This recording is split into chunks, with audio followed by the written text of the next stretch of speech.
ومن تبعهم بإحسان إلى يوم الدين. أما بعد.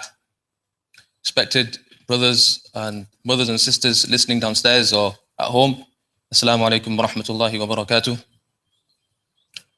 Firstly, Jazakumullahu khairan for participating in this cigarettes and shisha, the facts event in this masjid. May Allah subhanahu wa ta'ala accept our sitting here, and may He make it a means of improving the welfare of the community and create the awareness within the community and improve our well-being and that of our offsprings. Ameen. Inshallah, we'll initiate the program with some recitation. So we have Qari Ansar Ali, special guest from Rochdale, to deliver some recitation for us. Jazakallahu khairan.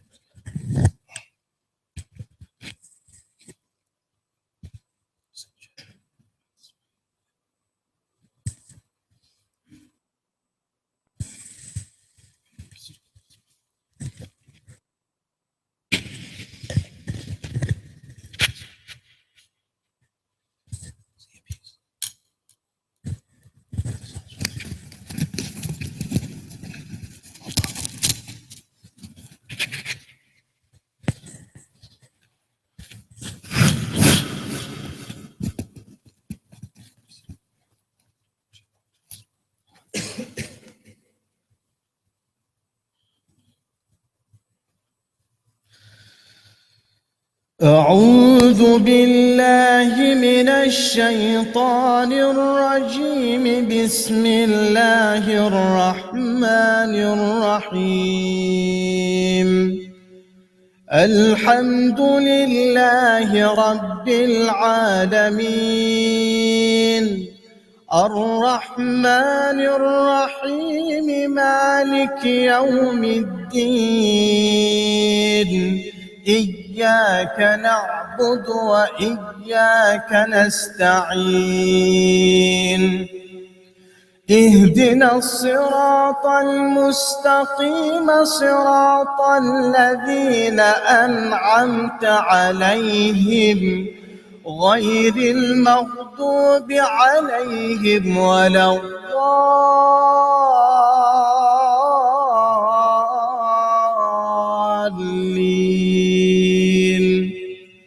بسم الله الرحمن الرحيم.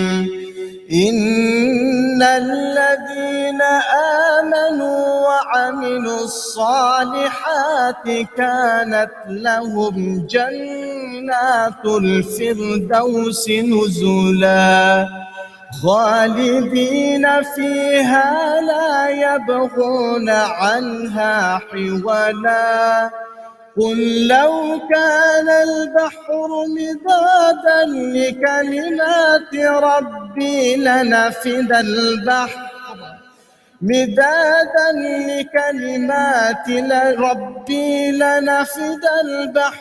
قبل أن تنفد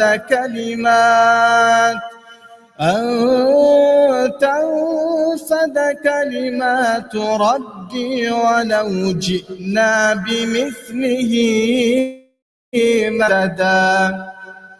قل إنما أنا بشر مثلكم يوحى إلي أنما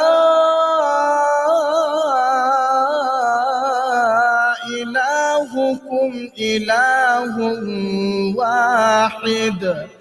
فمن كان يرجو لقاء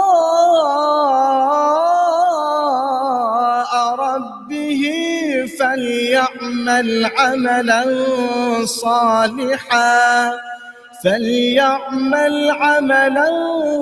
صالحا ولا يشرك بعبادة ربه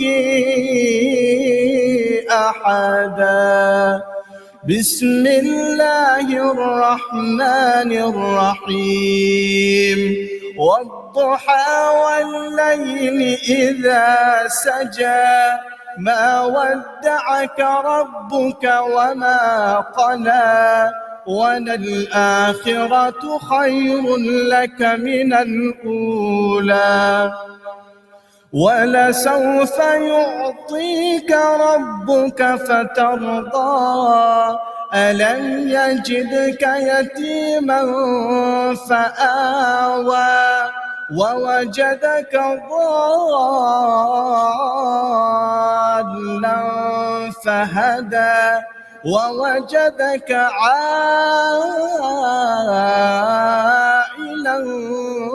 فأغنى فأما اليتيم فلا تقهر وأما السائل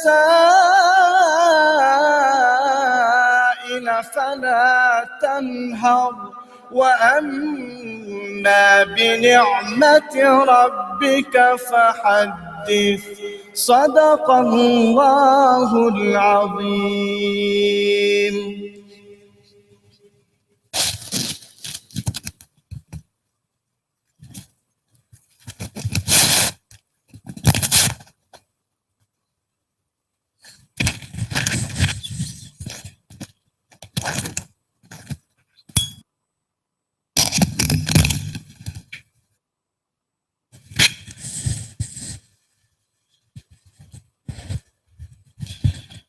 Jazakallah khairun to Qari Ansar Ali for the recitation. May Allah accept it. And may Allah subhanahu wa ta'ala give us all the ability to recite the Quran on a daily basis. Each of us should ask ourselves whether we recited the Quran since Ramadan. Many of us have a habit of just confining the recitation of the Quran to Ramadan. It should be throughout the year. So on a daily basis, as much as we can, we should recite the Quran. So may Allah subhanahu wa ta'ala give us the ability to recite it and to understand its meanings and to also practice upon its teachings. Ameen. Respected listeners, Allah subhanahu wa ta'ala has blessed us with this perfect deen of Islam. And Islam is a complete way of life. It covers every aspect of our day-to-day living in terms of whether it's to do with acts of worship, whether it's to do with health, or even intimate matters within the privacy of our own homes. All these aspects of deen are covered in the Sharia of Islam. So it should come as no surprise that Allah subhanahu wa ta'ala and Rasulullah sallallahu alayhi wa sallam have mentioned each and every aspect of deen, and it also covers such things as smoking and shisha, which we are about to discuss. So this is the reason why we've kept this program to highlight, the facts regarding smoking cigarettes and shisha. What are the harms? What is the impact of this on our society, on the community, on ourselves, and on the ummah at large, and on our surroundings? So the format of this program will be that we'll have two presentations. The first one of which will be covering the medical aspect of the harms of smoking cigarettes and shisha, and then following on from that, we'll cover the facts from an Islamic aspect, from Islamic angle. So first, I'd like to call upon a local GP, Hafiz Dr. Talha, who will deliver a presentation covering the medical aspects or perspective of smoking cigarettes and shisha. Jazakallah khair.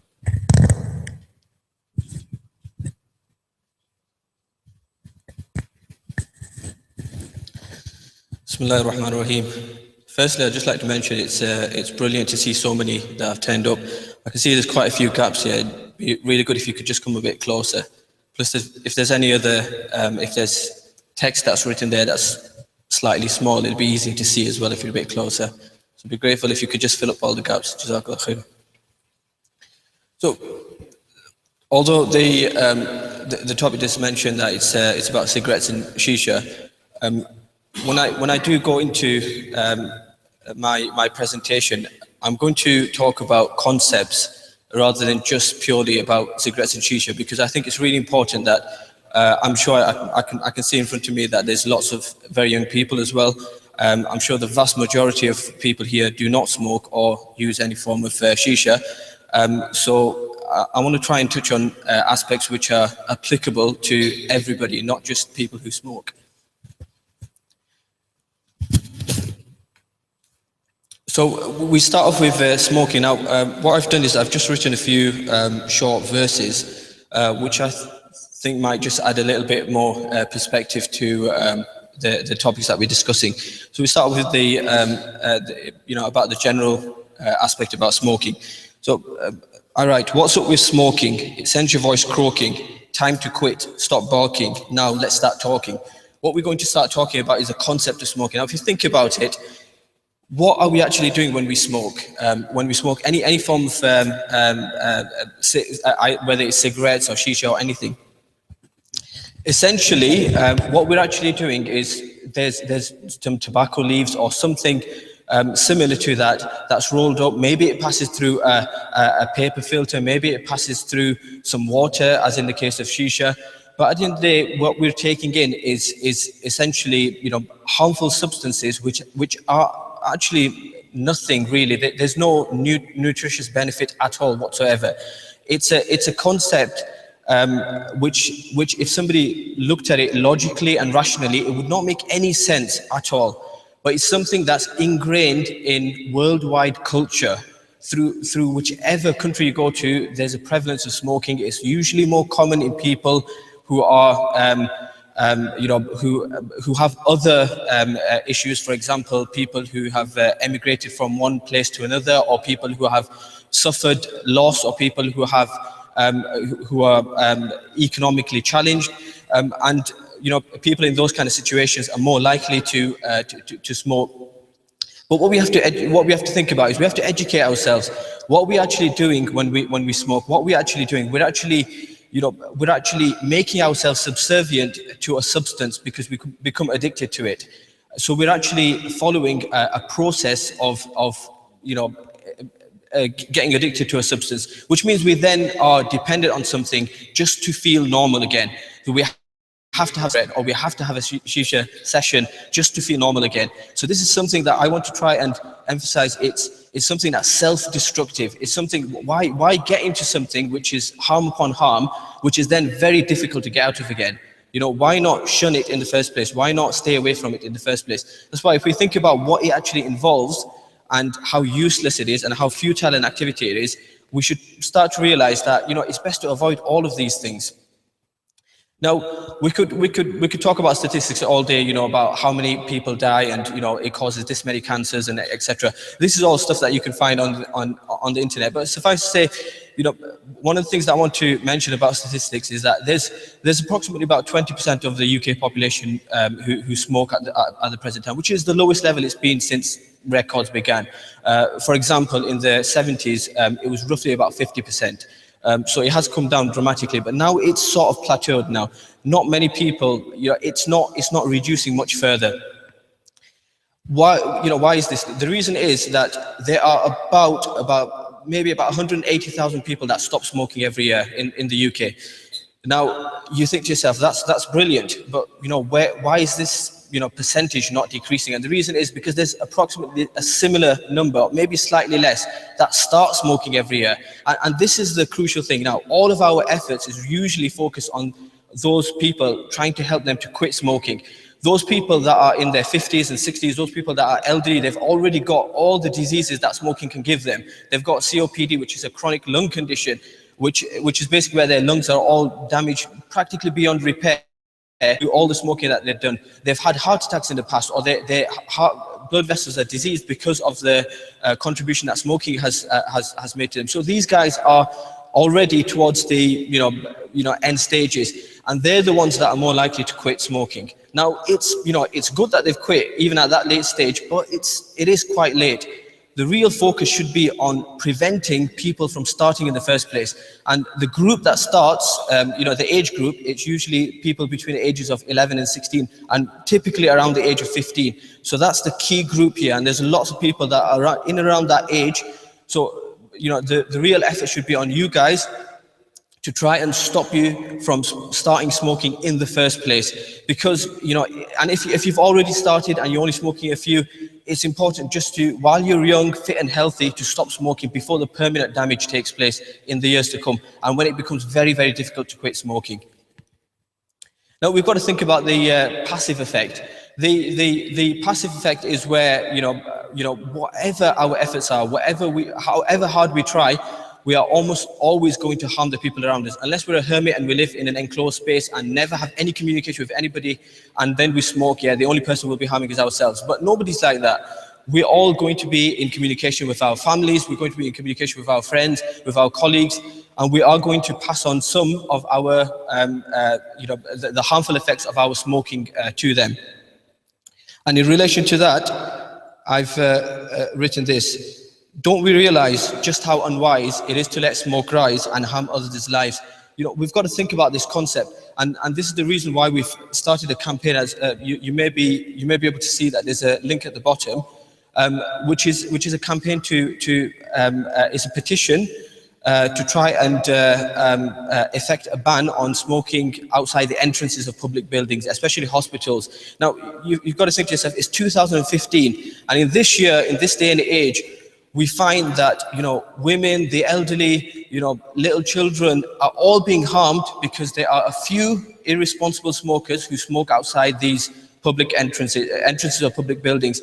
And this is why, you know, I'd encourage every one of you to sort of make note of this, bit.ly/smoke-free entrances with a capital S and a capital E. If you go onto that, it's a short link here that'll take you straight to the petition webpage. And I encourage all of you, you know, when you get a moment tonight, to sign this petition, and also to encourage all of your family members. And if we do this, you know, there's hundreds of us here. You know, if we pass it on to our friends here, we can get thousands within a day or two. So I'd strongly encourage, you know, we do that, because we're not trying to punish smokers. What we're actually doing, because the vast majority of smokers are actually responsible in the sense that they'll smoke away from entrances. What we're trying to do is trying to make it discourage even those small percentage of smokers, to remind them of the harmful effects of their smoking on other people, on innocent people, especially vulnerable groups, and also to make it easier for non-smokers who you know, are essentially about 80% of the population, to save them from the harm of passive smoking. So what needs to happen? So, like I said, it's absolutely crucial. So, we can split ourselves in several different groups. So, smokers, non-smokers. From the smokers, we can split ourselves into established smokers and newly started smokers. So, those who are newly started, especially those who are only smoking a few, you can just quit. You know, you should just stop smoking from today. Make an intention now. And just stop. You know, it's pointless continuing. It doesn't make any sense. It's going to cause you harm upon harm. You may not feel the effects right now, but essentially your capacity to be able to physically exert yourself, your capacity to mentally remain alert, it's all going to be dampened and reduced here if you continue to smoke. So just quit doing that. For those who are established smokers, there are various different ways, and we'll go on to that about how you can quit smoking. And for those who don't smoke, we've got a very big responsibility. That's 80% of us here. You know, if we all take it upon us to just get one person every 12 months, we just get one smoker that we know to quit smoking with the right, you know, effort, with gentle persuasion on a regular basis, and we're all doing it to all of the people that we know who smoke, then, you know, inshallah, there will be a gradual reduction in the number of smokers out there. Every person is responsible. Every person sitting here, those who smoke have a responsibility to quit smoking. Those who don't smoke have a responsibility to discourage people from starting smoking, and also to encourage those who already smoke to quit. So we move on to Shisha. Is it really harmful? I think we've gone past this phase now. I'm sure, you know, pretty much everybody is aware, because of all the advertising that has taken place, that, you know, we all know that Shisha is very harmful, and a typical 1 hour session can maybe give you the effect of having smoked, you know, about 100 cigarettes, you know, in that time. And also, when they've done studies and they've looked at the carbon monoxide levels of a person who's done 1 hour of Shisha, it's the equivalent of a 40-a-day smoker. So it's although it's not, you know, directly the same harm, we really don't know how harmful it actually is. We can only guess that it's very harmful. That's as much as we know. The reason why we don't know how harmful it really is because it's not been around long enough to give the really long-term harmful conditions. I have seen young patients who are, in their 20s who've been smoking for shisha for the last, 5 to 10 years, and they're already starting to it's already starting to have an impact on their breathing. So imagine, if they and they only do 1 hour every week. So if they've been doing that for that length of time, and it's already starting to have an impact on their breathing, imagine what it's going to do in another 10 years' time, or another 20 years' time. This is why, we've got to understand that shisha is extremely harmful. And I've got a little verse for that as well. The shisha, the talk, the pipe, the smoke, it has to stop. It's time we awoke. Otherwise, it's society that will be broke. What we have to think about is that shisha is not a unique thing. Hardly anybody does it at home, or maybe some people do. I'm not really sure about the statistics, but a lot of what we do know about shisha is the concept of the shisha bar and the shisha culture. How many Muslim women do we know that smoke cigarettes? I think hardly anybody knows. I know of barely any, and I've seen hundreds of patients who smoke, and maybe 1 or 2 stand out as Muslim females who actually smoke. When it comes to shisha, there's plenty. It's about the concept. People don't associate the same thing. The cultural aspect in relation to smoking is that it's seen as normal, it's seen as acceptable, when in fact it's actually abnormal and it's actually unacceptable. But for men to smoke, that's what it's always been seen like. That's why it's easy for men to go into that. It's never been culturally acceptable for women to smoke in the Muslim communities, and that's why women generally tend to not smoke. When it comes to shisha, it's completely different. It's a younger generation that are partaking in these activities, and the really sad thing is that there's a smoking ban in place. And despite that, Muslims, only Muslims, you don't see non-Muslims do this, but only Muslims are opening up shisha bars. And only Muslims are, and generally largely these populations that frequent these places are Muslim, and they're flouting the rules and regulations. And you regularly hear of stories about this shisha bar has closed down and then it opens up again somewhere else, or this shisha bar has closed down. What is happening here? Why are we, not only are we doing something that's extremely harmful against Islam, we're also breaking the law of this land. What is the point of it all? What is the point of doing things which are harm upon harm? And this is something that we need to bear in mind. Don't go near these places. These places are full of evil and harm, and there's absolutely no benefit that can be derived. There's much more pleasurable activities that we can partake in, that we can enjoy, which are healthy, which are helpful, which contribute positively to society. This is just decadence and a complete waste of young lives. And what we can do is first of all just avoid these places completely, stay away from them. And discourage all of your friends, colleagues, and everybody else to stay away from these places. The other thing that we can do, remember, they only open up because there's a business opportunity. If people frequent these places, then there's money to be made, so these places will stay open. If we stay away from these places and discourage others to do so, then these places will eventually lose business and they'll close down. So that's one way that can happen. If we do see a shisha bar that's existing, we've got to realize that there's lots of legislation against the smoking indoors, and there's lots of rules and regulations about how it can happen. Practically all of them are breaking the law, so we can just report it to Bolton Council, report it to local government, and ensure that these places get shut down in a nice way. We don't have to start a fight or an argument or anything. We just have to do it in the correct way and follow due process. So now we move on to something that's relatively new. I mean, e-cigarettes have been around for a few years now. Vaping has become more popular in the last couple of years, and these are new sort of concepts. It's a technique for that people excuse themselves and say that I'll use this because I know smoking is very, very harmful. This is this can't be as harmful because it's not really got all the harmful tobacco, etc. So I'll use this to help me to quit smoking. And recently in August 2015, there was a report that was published where they said using e-cigarettes are 95% safer than smoking conventional cigarettes. It was actually Public Health England, which is a newly formed organisation just a couple of years ago. It's meant to be independent of the government, but it does run in tandem with what the government policies follow. So what they wrote was 95% safer. Now, this has been criticised in the medical press because there's no evidence to support that claim. This is a guess. It's a guess that it's likely to be around 95% safer. And so although it was widely published in the media, we do have to take it with a pinch of salt, because we don't know. That's the real answer. We don't know whether they're really harmful, and there's a few reasons for that. And one of the main reasons is that because it's an unregulated market, so you don't know what you're actually having when you use these tools, e-cigarettes and vaping. You don't actually know what you're taking in. What we do know is that it is almost certainly going to be less harmful than smoking conventional cigarettes, almost certainly. But the reality is that there's better alternatives to help you quit smoking, and we'll come on to that. So we can move on to how we can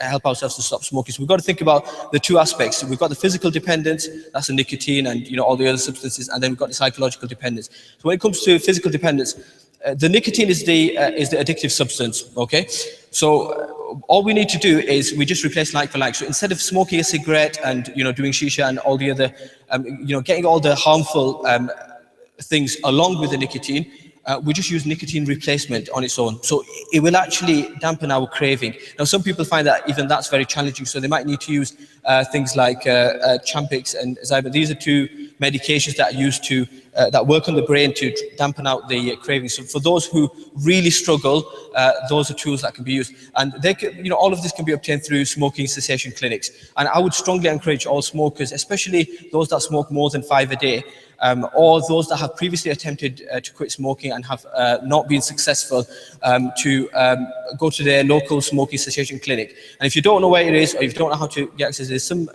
links at the end that I'll come on to. But the simple answer to that, advice to that, is go to your GP surgery, go to reception desk and say, I want to quit smoking. And they'll be able to tell you everything you need to know, and book appointments and give you whatever you need to, whatever information you need as well. Then we've got the psychological dependence, and some would argue that this is actually the bigger challenge, because a lot of people can actually cope with the physical side of things, but it's all about what we actually use smoking for. Now, we do have to make an intention, so we can't say that, oh, my mum told me to go, that's why I'm quitting smoking. That's not going to work. It'll only work if we really deeply inside ourselves we want to quit smoking as well. And we've got to find a replacement. So it all depends on what we actually use smoking for. So if you use it as a stress reliever, we've got to find an alternative. If you use it because we want to hold something, let's get a miswak. Hold a miswak in your hand here. Use the miswak instead of a cigarette. But find a replacement. So whatever we end up using the cigarette, if it's to pass time, let's find a better pastime that actually doesn't kill us in the long term. And that's something to sort of have a think about. And I've got a little verse about this as well. So smoking cessation should be a sensation deserving of a standing ovation for saving our nation. And that's the reality of it. If all the smokers here quit smoking today, and all the non-smokers got one person to quit, imagine hundreds of people will quit smoking. Remember, every year in Ramadan, you might remember that all the masajid collect some money for Royal Bolton Hospital. Do you know the biggest way that we can help them is if we quit smoking? There's a few other things that we can do. If we quit smoking, we have a health. We change our diet into a healthy one, and we exercise regularly. We will save Royal Bolton Hospital. Just the Muslim community. If the Muslim community in Bolton did that, we would, essentially in the years to come, we would save them millions of pounds. Primarily through, we won't have long-term health conditions that are directly related to smoking and poor health choices, and will reduce the risk of diabetes, will reduce the risk of COPD, will reduce the risk of strokes, heart attacks. They cost thousands and thousands of pounds for every patient admission. It costs thousands of pounds. Imagine we would save this. We would save the NHS services in this town just by quitting smoking and leading a healthy lifestyle. And these are simple measures. We don't need expensive drugs here to help us. These are simple lifestyle changes and lifestyle modifications that will help. So this is just a simple comparison about this. Remember, I mentioned a little bit about e-cigarettes and vaping, and if we compare it to the NHS program of nicotine replacement therapy across here, e-cigarettes here, and using a vaporizer on that side. Cost. If you don't pay for your prescriptions, it's completely free. Attending the smoking cessation clinics, all the prescriptions, medication, nicotine replacement therapies, everything is completely free. If you do pay for your prescriptions, you can get a prepayment certificate. The current price is £29.10. And that's for 3 months, and that's usually typically how long it takes. It takes about 12 weeks. It's a 12-week program to help you quit smoking. No matter how much you smoke, essentially, it'll take about that length of time. Sometimes it takes a bit longer, so you can just add on to that. With e-cigarettes, it was a bit difficult to actually find. There's no real statistics about how long it takes because it varies between different individuals. And now typically, it takes about 6 months, sometimes about 12 months, sometimes it's even more difficult because there's no real support, with using e-cigarettes. So it can cost, if it's about 6 months, it'll cost about £200. If it's 12 months, it'll cost about £400. But that's just for the first year. If you carry on and still having to use it for longer than that, it'll cost even more. Vaporizing is difficult to ascertain, but if a typical, 6 to 12 months, it'll cost around £300 or more. But if you carry on vaping, the cost will accumulate. Obviously, this is a lot cheaper than smoking cigarettes, especially if you smoke more than about 10 a day. But if you compare it, it's a no-brainer, really. Using a tried and tested method versus an unknown method, which costs 10 times more, it makes more sense here to go with something that's tried and tested. You get lots of support with the NHS program, but there's no real support with e-cigarettes and vaporizing. Although if you decided to use this method and you still wanted to attend a stop smoking clinic, that's perfectly fine. I'd still encourage you to do that. There's lots of different, tools, patches, lozenges, inhalators, nasal sprays, lots of different methods depending on what suits you best. And then obviously you've got the anti-craving medication as well. With e-cigarettes, one of the disadvantages is that there's a variable delivery of nicotine, so you don't actually get the same amount of nicotine in every puff. As the atomizer depletes in power, then the amount that you're getting lessens, so you might have to use more.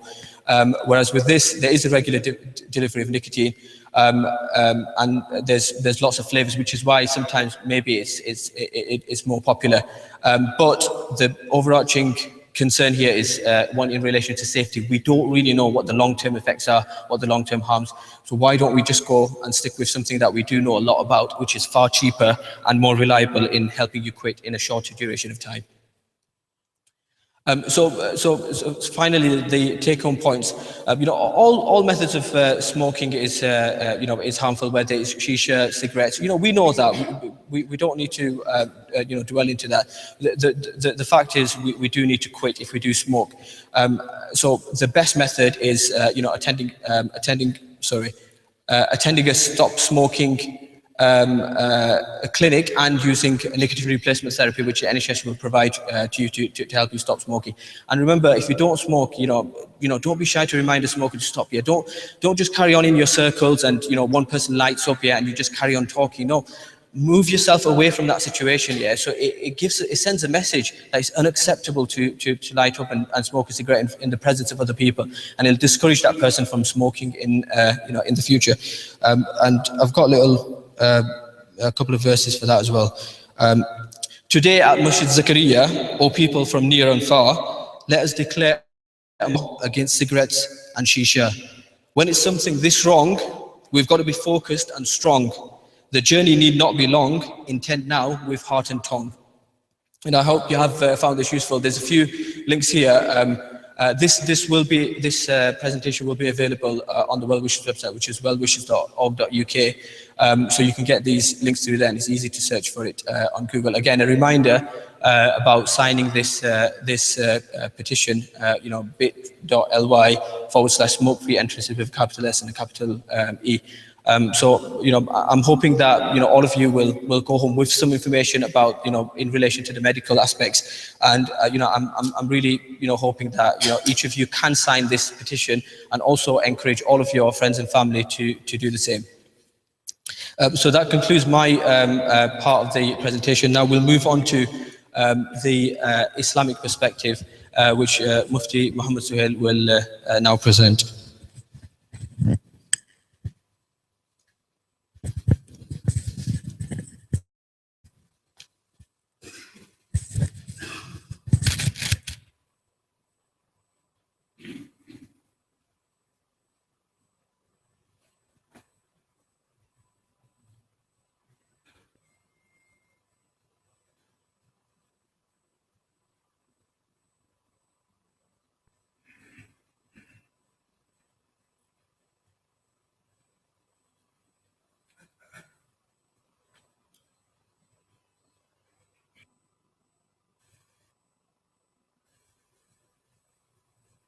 الحمد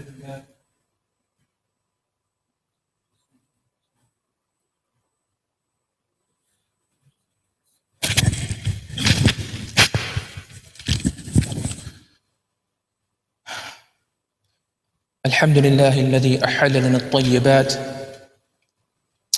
وحرم علينا الخبائث وأشهد أن لا إله إلا الله وحده لا شريك له وأشهد أن سيدنا محمدا عبده ورسوله صلى الله تعالى عليه وعلى آله وصحبه وسلم تسليما كثيرا كثيرا. أما بعد، قال الله تعالى: أعوذ بالله من الشيطان الرجيم ولا تقتلوا أنفسكم. وقال تعالى: ولا تلقوا بأيديكم إلى التهلكة. وقال تعالى: ولا تبذر تبذيرا إن المبذرين كانوا إخوان الشياطين. وقال النبي صلى الله عليه وسلم: لا ضرر ولا ضرار. صدق الله العظيم وصدق رسوله النبي الكريم ونحن على ذلك من الشاهدين والشاكرين والحمد لله رب العالمين. Okay, so now on to the Islamic perspective.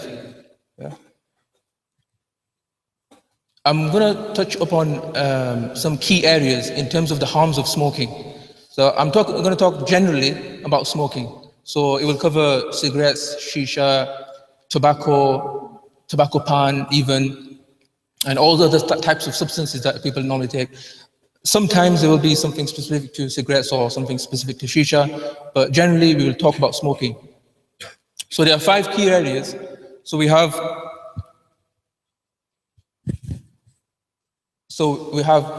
harm to the body and health of the individual who smokes. Also, this is probably not as well known, but it harms a person's deen, his ability to practice upon the deen.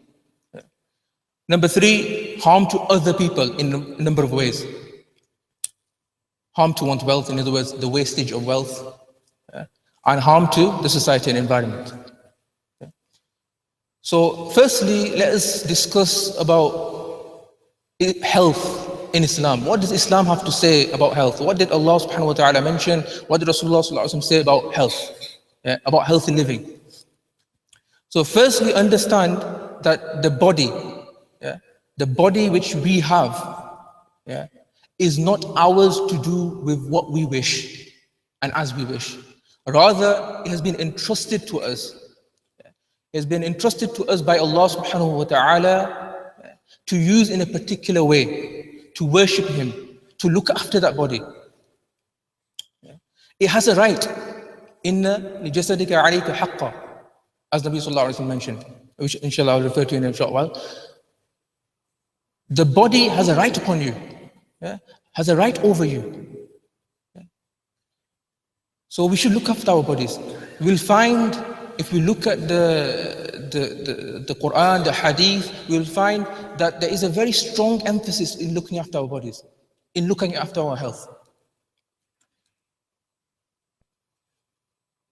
You'll find many evidences where, firstly, we prevent illness from occurring in the first place. And if someone is already ill or sick, we don't make the situation worse. And also of preservation and safeguarding life. So much so that the rules are relaxed and changed, just so that we can look after our bodies and our health.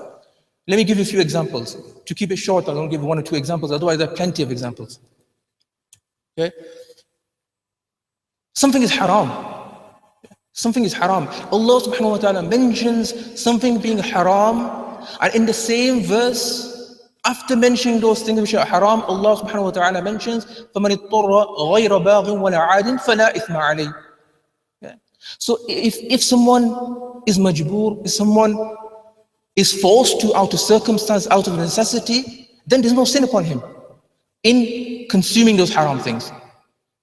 Tadawi bil haram. If a person is severely ill and there are no halal alternatives, it becomes permissible to use a medicine which contains haram ingredients. Don't just decide for ourselves, we need to consult doctors and scholars for that. But the point is that this now becomes permissible. The nature of fard is relaxed. Yeah. Let me give you one example. Allah subhanahu wa ta'ala mentions about the fardiyah of fasting, sawm. فَمَنْ كَانَ مِنْكُمْ مَرِيضًا أَوْ عَلَى سَفَرٍ فَعِدَّةٌ مِنْ أَيَّامٍ أُخَرٍ. The fast of Ramadan is fard. But if someone is ill, sick, then he may make it up at another time in the year. Just so that his illness will not increase. Yeah? It will not get worse. Yeah? And this is something which is fard. See, man, that's only one example. There are many more examples like this. And also, a person who is a very old, there's no hope for him to ever regain health. Yeah, a person can give fidya. Yeah, just imagine that a fast, which is a pillar of Islam, suddenly is exchanged with fidya. And we find encouragement in the hadith for moderation in worship. Saddidu, waqaribu, qasd, al-iqtisad is mentioned in hadith. Yeah, moderation. Yeah, don't go to extreme in worship. The Sahabi who was continuously, worshipping, he'd fast all day, he'd worship Allah subhanahu wa ta'ala throughout the night. Yeah? Rasulullah sallallahu alaihi wasallam mentioned, what did he say to him? He mentioned about the rights. Inna li jasadika alayka haqqa. لِعَيْنِكَ عَلَيْكَ حَقًّا لِزَوْجِكَ عَلَيْكَ حَقًّا. All of these things, your body, your eyes, your wife has a right upon you. Yeah. So much so that in one narration, it mentions Rasulullah sallallahu alaihi wasallam, when discouraging him from this, he actually mentions that your eyes will become weak. You will become weak. This person, he's worshipping Allah subhanahu wa ta'ala, Rasulullah sallallahu alaihi wasallam is discouraging him from extreme worship. Just so that he can protect himself and his health. Whereas with cigarettes, shisha, smoking of all different types, what is a person doing? All sorts of things happen as a result of smoking, ill health. I don't want to go in, we've already discussed this in terms of the medical aspect. Cancer, you name it, there's all sorts of things. But I'd like to draw attention to this.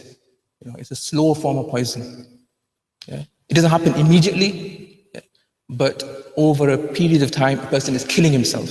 وَلَا تَقْتُلُوا أَنفُسَكُمْ. Do not kill yourselves. وَلَا تُلْقُوا بِأَيْدِيكُمْ إِلَى التَّهْلُكَةِ.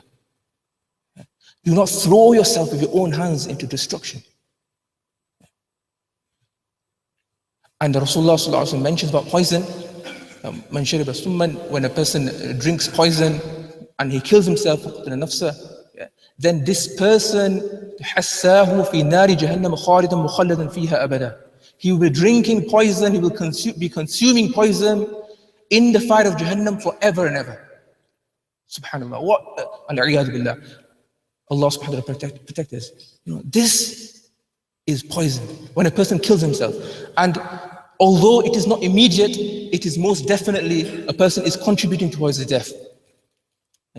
And this most definitely is a slow form of poison. So it's essential that we save ourselves from this. Harm to a person's deen, it affects a person's salah and his fasting. Fasting, especially in the month of Ramadan, in this time, in these few years, it's in the summer, the longest period that we have in this country. And if you imagine that a person who's addicted to smoking, how difficult it will become for him to fast.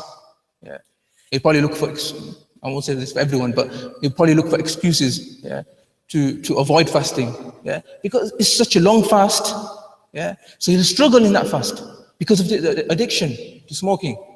Salah, inshallah we'll cover that in a little bit more detail, but a person is not able to perform salah. For example, he will not be able to concentrate, or he will not be able to come to the masjid. He will not be able to attend the masjid. If he does, he's breaking the command of Rasulullah sallallahu alaihi wasallam. He's actually sinning if he comes to the masjid in this state where a person has smoked. In fact, he has to remove all of that impurity before he can enter the masjid. And obviously the people, the pious, the righteous people, the salihun, atqiya, they will not be smoking. They will not involve themselves in these evil habits. So this person will be deprived of their company. Now, there's an addiction. Now, what does Islam say about a person's mind his intelligence, his faculty of understanding. يتفكرون في خلق السماوات والأرض أفلا يتدبرون القرآن. تدبر, تفكر, pondering, reflecting, remembrance. A person should use his intelligence, ulul albab. But when a person is addicted, until he gets that nicotine rush, his fix, he's not able to concentrate. He can't think.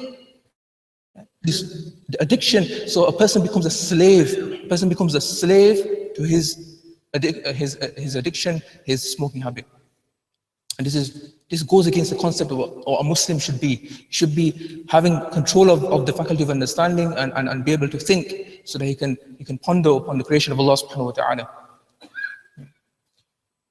There's evil company and environment, especially in shisha bars and places, but also whenever you have a company or group of people who are smoking.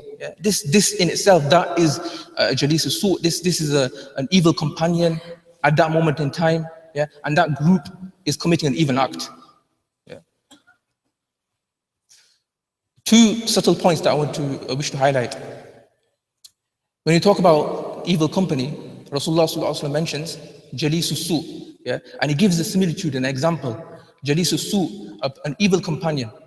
And what does Rasulullah sallallahu alaihi wasallam in that hadith, although there are slight variations in the narrations, one of them mentions that even if the person is saved from first of all, Rasulullah sallallahu alaihi wasallam compares that person, an evil companion, to a blacksmith, an ironsmith, and Rasulullah sallallahu alaihi wasallam, the evil of that companion is compared to the smoke.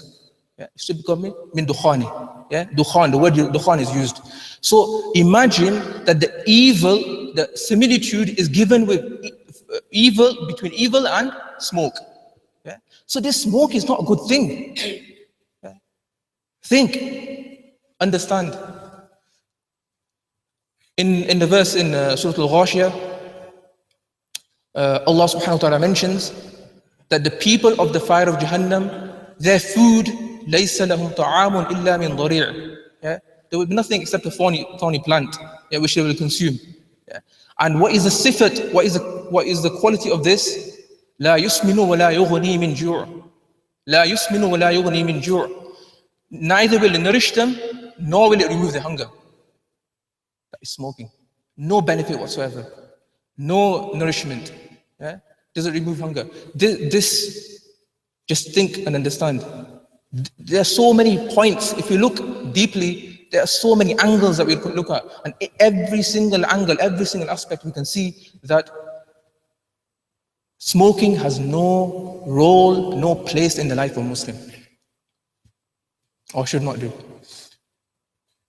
So harm to other people through the foul smell. That pungent, repugnant smell, the foul stench. This affects people in various ways. We find that smokers, people who smoke, they're smoking in enclosed spaces, which obviously is being banned now, but people will still probably do it. They'll try their luck. And then you have masajid. Now this is a point I wish to highlight in particular. Many people have the habit of, for example, when they come to the masjid, they will smoke and come into the masjid. This is not permissible.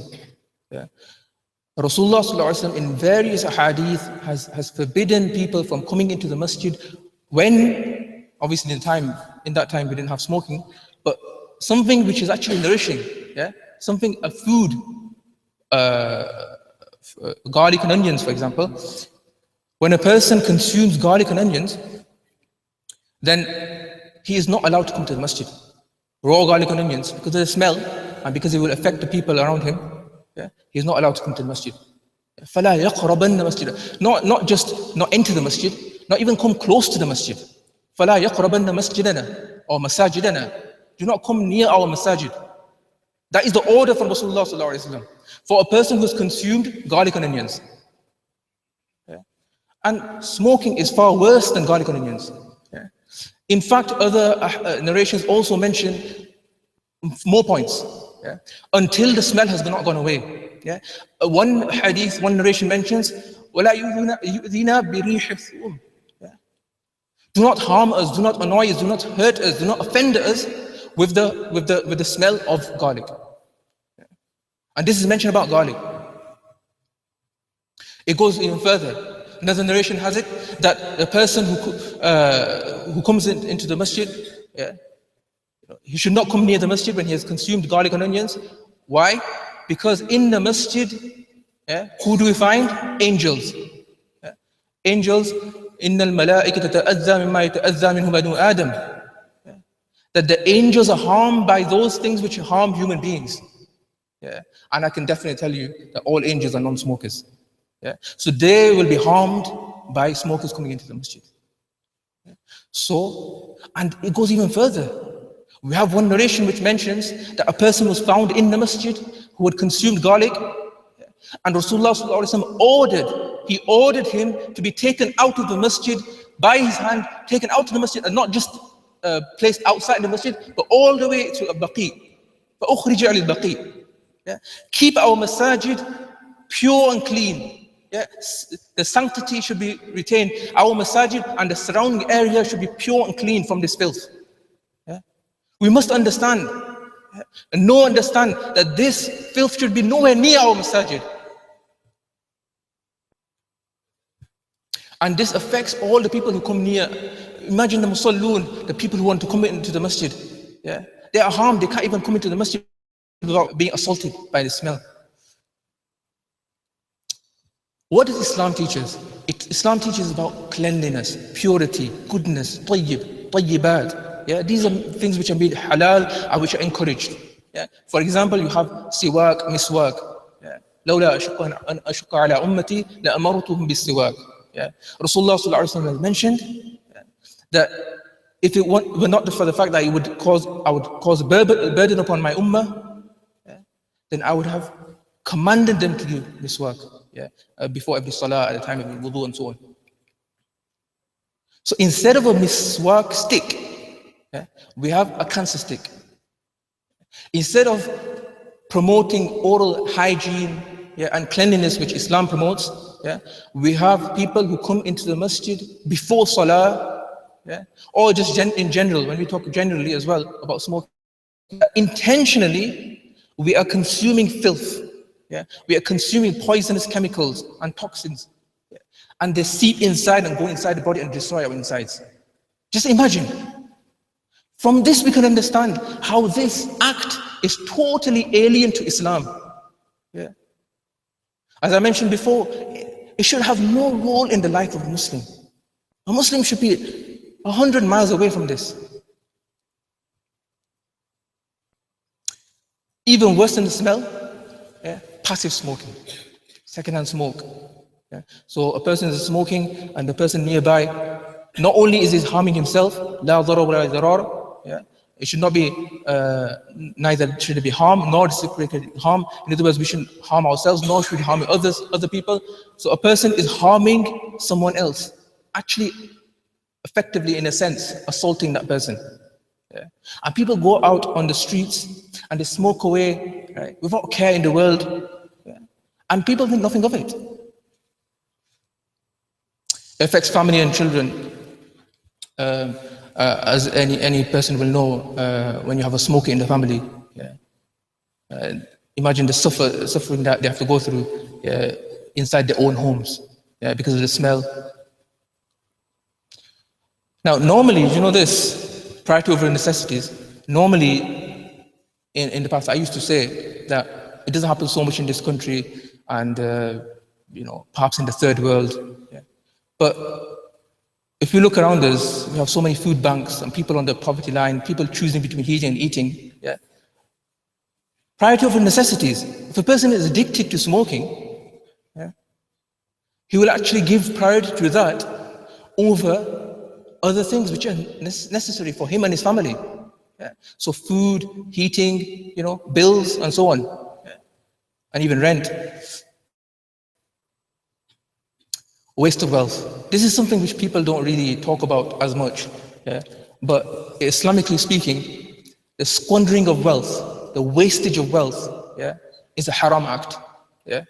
No one understands that Allah subhanahu wa ta'ala mentions in the Quran, وَلَا تُبَذِّرْ تَبْذِيرًا إِنَّ الْمُبَذِّرِينَ كَانُوا إِخْوَانَ الشَّيَاطِينَ. إِخْوَانَ الشَّيَاطِينَ. Just imagine. Those people who squander wealth, the spendthrifts, the ones who are extravagant, who go beyond the bounds and waste wealth. They are the brothers. They are the brothers of the shayateen. Allah subhanahu wa ta'ala protect us. Just imagine. Wealth is also an amana, blessing from Allah subhanahu wa ta'ala. Even when Allah subhanahu wa ta'ala mentions about those people who spend in the path of Allah subhanahu wa ta'ala, وَمِمَّا رَزَقْنَاهُمْ يُنْفِقُونَ, because the wealth has been given to us by Allah subhanahu wa ta'ala. Yeah? So much so that in the Day of Judgment we will be questioned, وَفِيمَا أَنْفَقَ, yeah, what we spent our wealth on. Yeah? We will be questioned on the Day of Judgment. And every single penny which is spent on smoking is a waste of wealth. It's almost, literally almost, a person is lighting up the money and burning it. Yeah? Completely wasting the money. Ida'atul mal. Rasulullah sallallahu alaihi wasallam has forbidden ida'atul mal, the wastage of wealth. Harm to society and environment. It serves as a bad example. Actions speak louder than words. You can say as much as you like to our children, don't smoke, don't smoke, don't smoke. Yeah, but if we ourselves are smokers, then there's a very strong chance that they will end up smoking as well. Yeah. Evil company, especially in shisha bars. Yeah. Now, it's a really sad reflection upon our society and community. That Muslims as a whole, we are contributing to these shisha places. We spend our money there. The owners are Muslim. The people who own the building are Muslim. The employees are Muslim. The people who frequent these places are Muslim. Yeah? We are responsible. Yeah? It's a blight upon the landscape. Yeah? And these new places are opening up all the time. And we're responsible. Yeah? Why is no one saying anything about this? Yeah? These places are a place of evil, filth, because the tobacco or the things which are consumed, they are not permissible. It's filth and evil. Yeah? Even if nothing happened in that place except that shisha was consumed, although that is not the case in many cases. But even if that was the only thing which happened, even then the fact that that place has been opened up with the purpose and intention that people will consume shisha there, that place is a place of evil. And it's not permissible to enter those places. Those places we should contribute and we should make an effort that these places close down. So collectively, it is our responsibility. Collectively, we must work towards making sure that within our streets, right here in our midst, is happening. And what we're doing about it. It's all our responsibility. We must work together so we can remove these places. This obviously doesn't happen all the time, but sometimes obviously a person lights up a cigarette, it's smoke, it's fire. It can cause damage to property, fires and so on. Now when a person lights up within the vicinity in that area, a person goes out for some fresh air, and his senses are assaulted with this foul stench. So this bad odor, polluted air. And in fact, I say polluted air because sometimes a person is walking up the street, and half the street, a person cannot even walk. It could start a coughing fit and cause all sorts of problems, especially for those people who have health problems. Half the street is smelling of that. And many times it leads on to other evils. And you'll actually find that those people who are evil, just generally, I talk about Muslims and non-Muslims, you'll often find that one of their main habits is that they smoke. So we will resemble those people. When a person smokes, he's resembling the people of evil. So it's very important that we understand these points, that we save ourselves from harm, we save ourselves from evil. This is a very key point that I wish to highlight. And if we take nothing else from this, well, hopefully inshallah we'll take all of these points on board, but this is one key message that I wish to highlight. Smoking is totally abnormal. And this goes for smokers and non-smokers alike. We walk on the streets, and we see a person lighting up. There's not a frown on anyone's forehead. I'm talking about non-smokers here. No one shakes their head. No one says anything. Because we think it's normal. We think it's absolutely normal. This act is now regarded as a completely normal act. Whereas it's totally abnormal. Think about it. We've got some item, something, it's got chemicals, toxins, poisonous substances, or so on. Yeah? It's got all sorts of things. Yeah? Many, many ingredients. Then, if that wasn't bad enough, person lights up. He uses fire. Fire. Think of the fire of Jahannam. And think of what comes out, smoke. And then the person inhales that smoke. Just remove all bias and think about if this was a new act. He inhales that smoke. Just imagine how abnormal that is. And yet we see ourselves with our own eyes and we think nothing of it. It's very important to realize that smoking is totally abnormal. It is not an abnormal act. Yeah?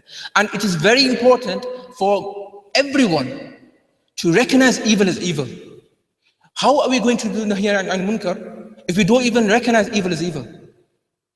So that's why it's so important, yeah, that when we see this open sinning happening in front of us, that we actually have at least some intention to do something about it. Yeah?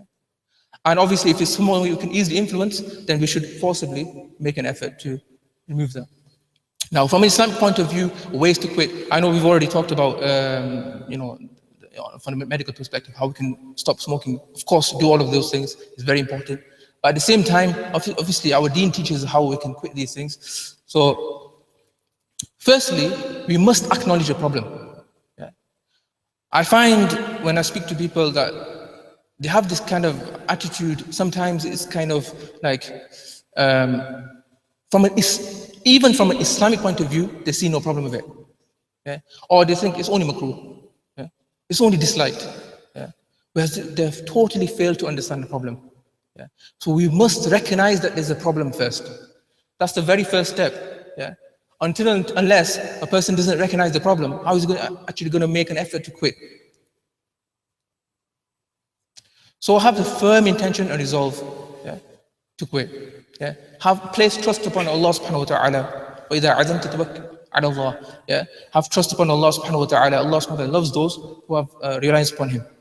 And this will help us make dua. وَدُعُونِي أَسْتَجِبْ لَكُمْ. Allah subhanahu wa ta'ala will help us. Allah subhanahu wa ta'ala will assist us, yeah, when we make dua and turn towards Him.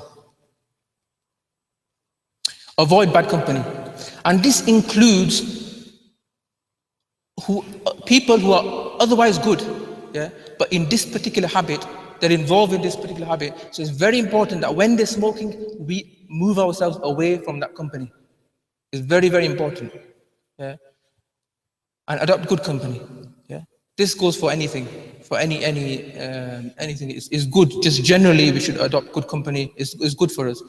We should be kunu ma'a as-sadiqeen. We shouldn't be with people who are involved in evil or who have bad habits. Okay. Consider the rights of people. Yeah. Sometimes we just totally forget, or a person who's smoking, he totally forgets that there's people around him. So he's walking on the street, yeah, and lighting up without a care in the world that there's people around him. Yeah. Person lights up at the entrances of public buildings, yeah, with no care in the world that, you know, a person, child, a pregnant woman, you know, vulnerable adults, they're going to go walking into that building or trying to exit from that building. Reflect, yeah, upon all of these points which you mentioned. Yeah. And I ask this question, that if there's an act, yeah, which harms a person, yeah, the individual, it affects his ability to practice upon the deen, it harms other people in various ways, yeah, it causes a total wastage of wealth, and is an extremely bad example and a harm to the society and environment, how can that act ever be permissible? Yeah? Answer that for ourselves. Just briefly, so we're finishing off now, some advice for non-smokers. Encourage smokers to quit. Yeah?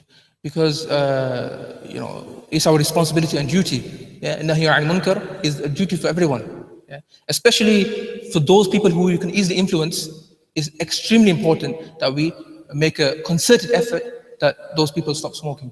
Yeah? But even generally speaking, yeah, we encourage people to quit. Offer them support and help. Yeah? Ta'awanu 'ala al-birri wat-taqwa. Yeah? Help them, support them. You know, give them a helping hand.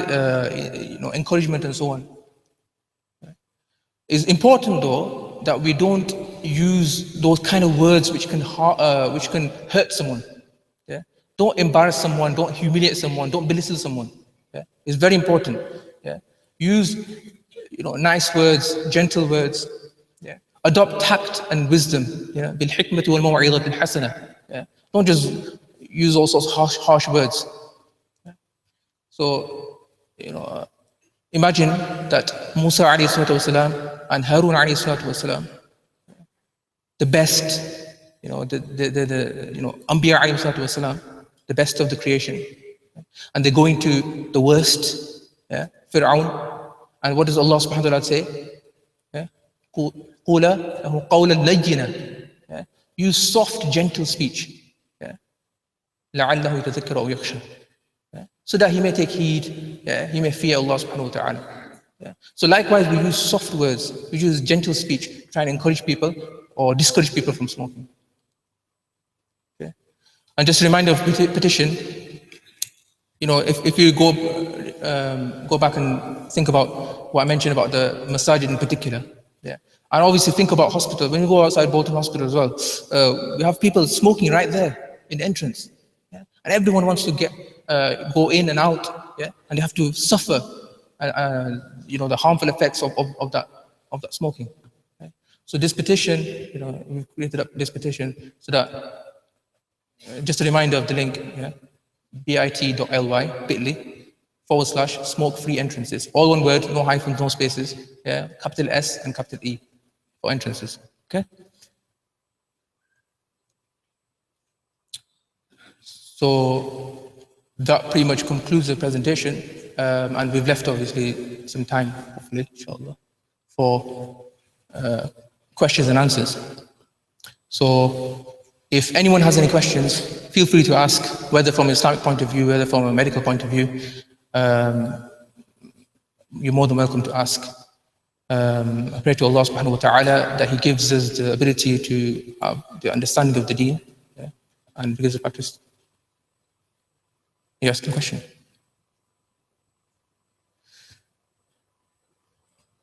Don't be shy. If you have any questions, then feel free to ask.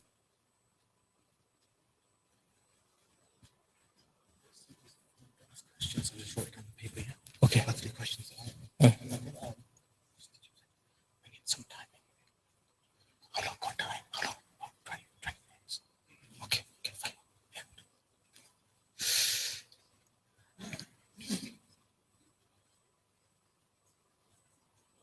Okay, so this question says, I know people who have banned with tobacco where it develops redness in the saliva. Is that harmful? Just do that. Yeah, ban with tobacco is going to be harmful. It's actually more likely to cause mouth and oral cancers than even smoking cigarettes. So a heavy smoker of cigarettes, you see a few cases of oral cancers.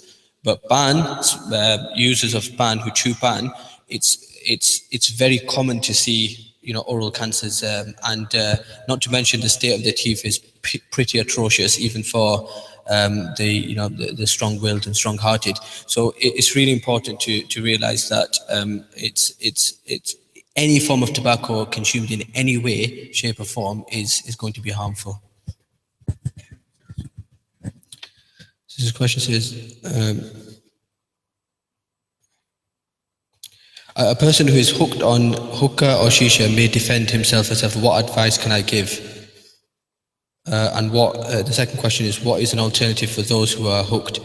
So it's in the form of any sort of addiction. So the first thing is that we have to be tactful, we have to be sensible. It has to be tailored to that individual in question. So if a person is addicted to hookah or shisha, and makes up all sorts of excuses, the number one thing to remember is that every addiction that's out there is can be overcome with the right determination and help and support. So whatever the addiction is, whether it's an extreme addiction and the person defending himself in that way, then it is something that can be overcome with the right help and support. So essentially, it depends on what substances they're using and what substances they're addicted to. Generally speaking, it'll be, some tobacco, nicotine products or something that they'll be addicted to. But, it really depends on that. So they have to use that substance to gradually wean themselves off over a period of time with the right help and support.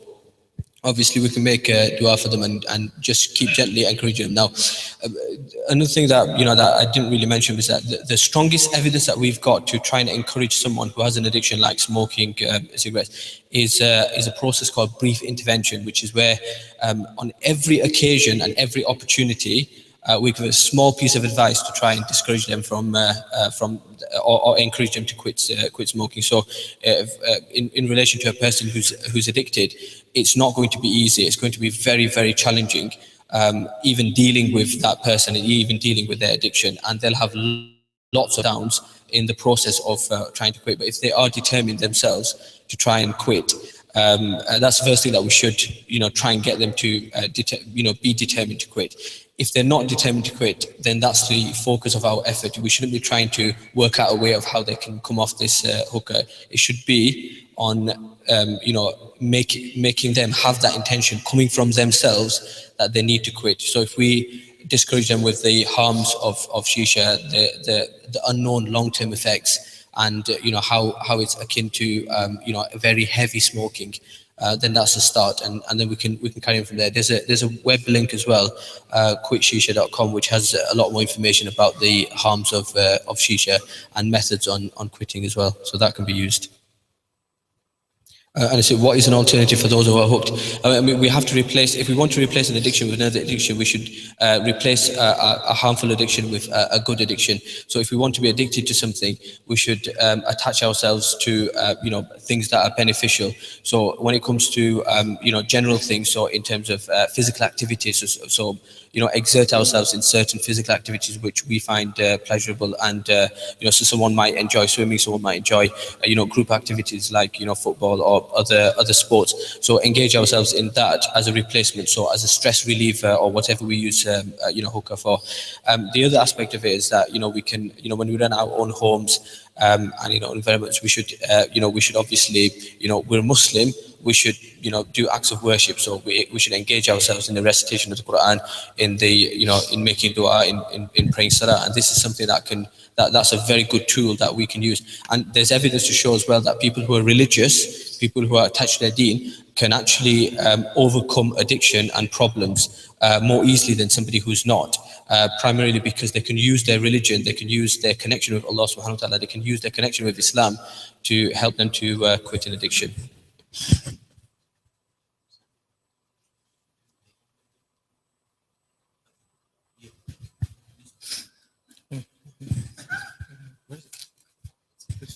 It's in your pocket, I think.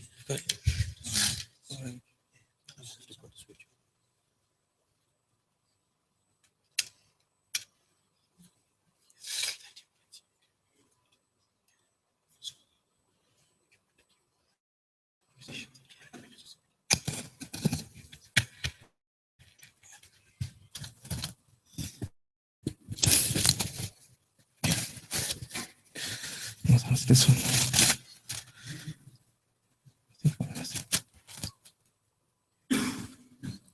Okay, this is something that's been addressed on a number of occasions. This is, somebody mentions that the water apparently purifies the shisha.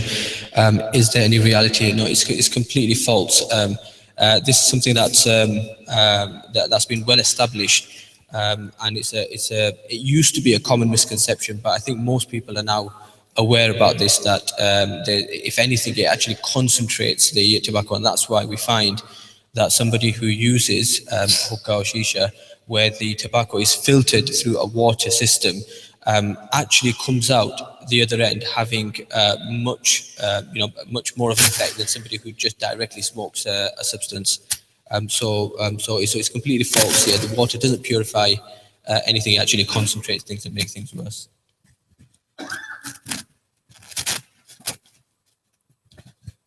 This is a question that says, does shisha intoxicate? It's difficult to answer that question because there's not that much evidence out there about shisha. When we use the word intoxicate, it means it alters the mind.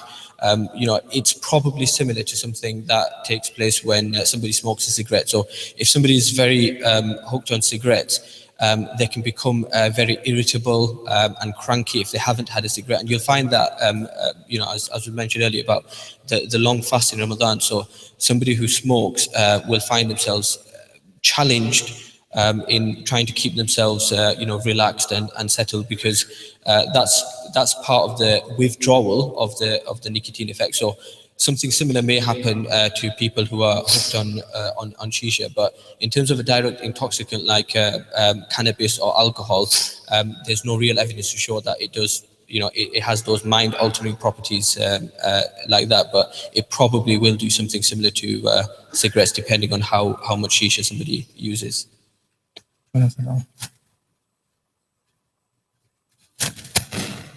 Okay, this is a question about what does the law say about shisha places and how to close them down.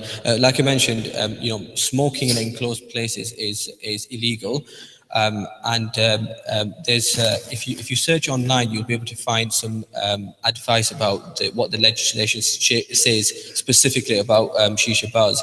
But essentially, if it's in an enclosed place and there's people, so if somebody smokes shisha in their own home, that's not illegal because they're doing it within their own home.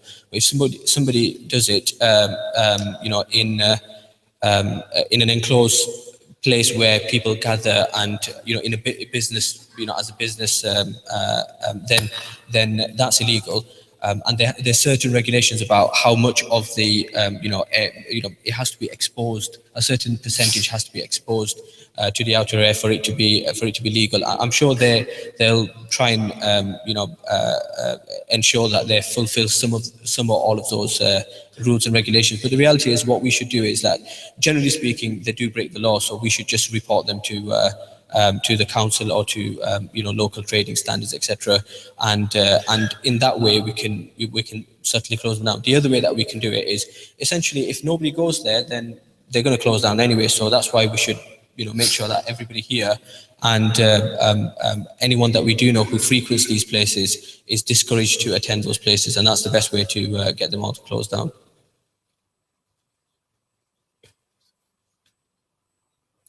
So please, could you kindly re-mention the harms of e-cigarettes? Now, the thing I want to emphasize about this is that we don't know what the harms are because it's an unregulated market. It's still unregulated, and they're trying to bring about regulation. And the e-cigarette manufacturers are actually trying to fight the regulation because they know that it's going to make it much more difficult for them to justify what they actually put inside those products. So the reality is that we don't know what the true long-term harms are because it's unregulated, which means that anyone can put anything inside. So it all depends on what you actually use. If you really did want to use e-cigarettes and vaping as a way to stop smoking, then it's better to stick to, if there are reputable brands out there, I'm not sure, then it's better to stick to, things which are from reputable brands rather than cheap imports or something, because it's possible that anything could be inside those substances. But I would personally recommend that just don't use them. There's much better alternatives out there which are much more likely to help you quit smoking. So, and it's cheaper, so why it's a win-win situation. It's cheaper, it's more cost. It's quicker to quit smoking. You get the full support from the NHS, and it doesn't really make sense to turn to e-cigarettes or vaping.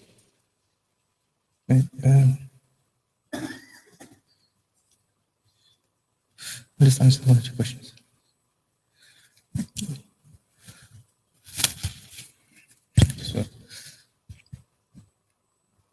Okay, this question says, are we allowed to bring duty-free cigarettes for friends and family, etc.? Actually, I can give a personal anecdote on that. I was asked by someone to bring some back from wherever I was going. And I had to politely tell him that, sorry, it's not allowed, it's not permissible. Although I did really want to help him, but unfortunately the person was a smoker and he wanted some duty-free cigarettes. As just whatever the ruling is for any particular item, yeah. So whether you have alcohol, whether you have anything, yeah. So likewise with cigarettes or any type of tobacco and so on, yeah. whatever the ruling is in terms of consumption and so on, yeah, the same will apply along the whole chain. Yeah? So selling, promoting and all that will have exactly the same hukum as the actual consumption. So cigarettes are not allowed. Yeah?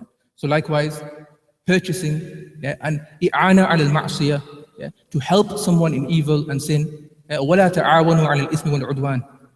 So we should not help one another in sin and all. So it's important to realize that even if we ourselves do not smoke, yeah, we don't help someone else smoke by purchasing something for him and making it easier for him, because obviously they'd be cheaper, so that makes them smoke even more or help them. It's not going to help them in terms of quitting the habit.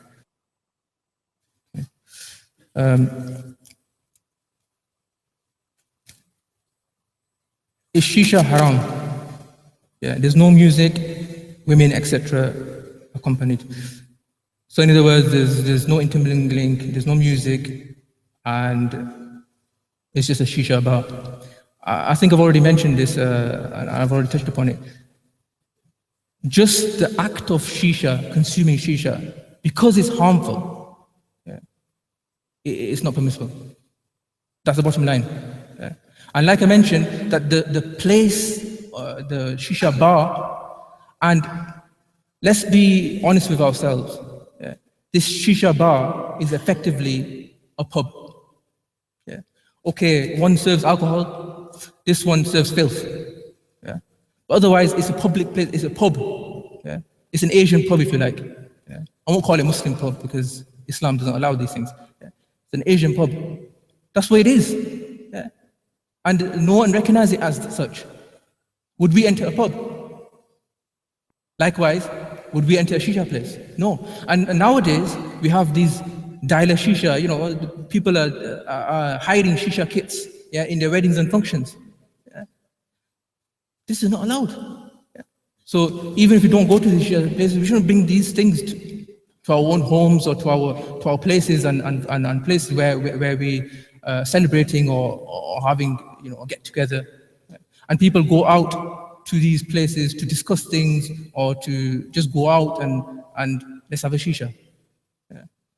And you know, the sad thing is that when people who are of upright, good conduct, how can we go to these places? It should be beneath us.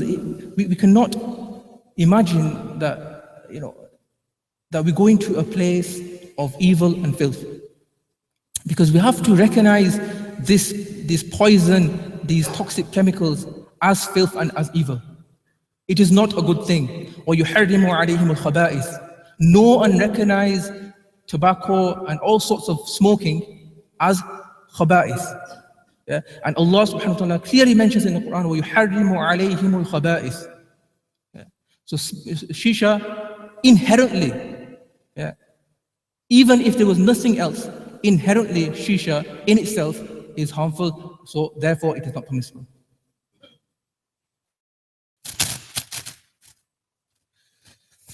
What exactly is the permissibility on consuming intoxicants in Islam? Is it haram, makruh? Okay, good question. This is I used to get asked all the time, and I'm sure it's a very common question. Although this mentions about intoxicants. Intoxicants are haram. Yeah. Kullu musurin haram. And khamr, Allah subhanahu wa ta'ala clearly mentions about khamr, that is completely haram. Yeah. So drugs, alcohol, all of these things are completely haram. There are some who argue that smoking in a sense is an intoxicant. We can differ in that opinion. However, smoking itself, is it haram or makruh? Yeah. When a person asks that question, what they've failed to realize is that in there they've used two words, yeah, which have not been translated into English. So they're asking, is smoking haram or makruh? Yeah. Haram is not an English word. Makruh is not an English word. Yeah. Even in Arabic, it's a terminology. Yeah. It's used in a certain. Yeah. So firstly, we've got to understand what these words actually mean. Yeah. So what does haram mean? Or what does makruh mean? So when we're asking the question, haram, makruh, obviously we're talking about makruh tahrimi. Yeah. So completely forbidden. Yeah. So completely forbidden, and it's clearly proven through authentic sources. So the sources are authentic, and it's clear. The words are clear, there's no ambiguity. Yeah? So that's why it's classed as haram. Makruh tahrimi is close to haram. Basically, makruh tahrimi is effectively the same as haram. The only difference is that on a technicality, it's being classed as makruh tahrimi. Yeah.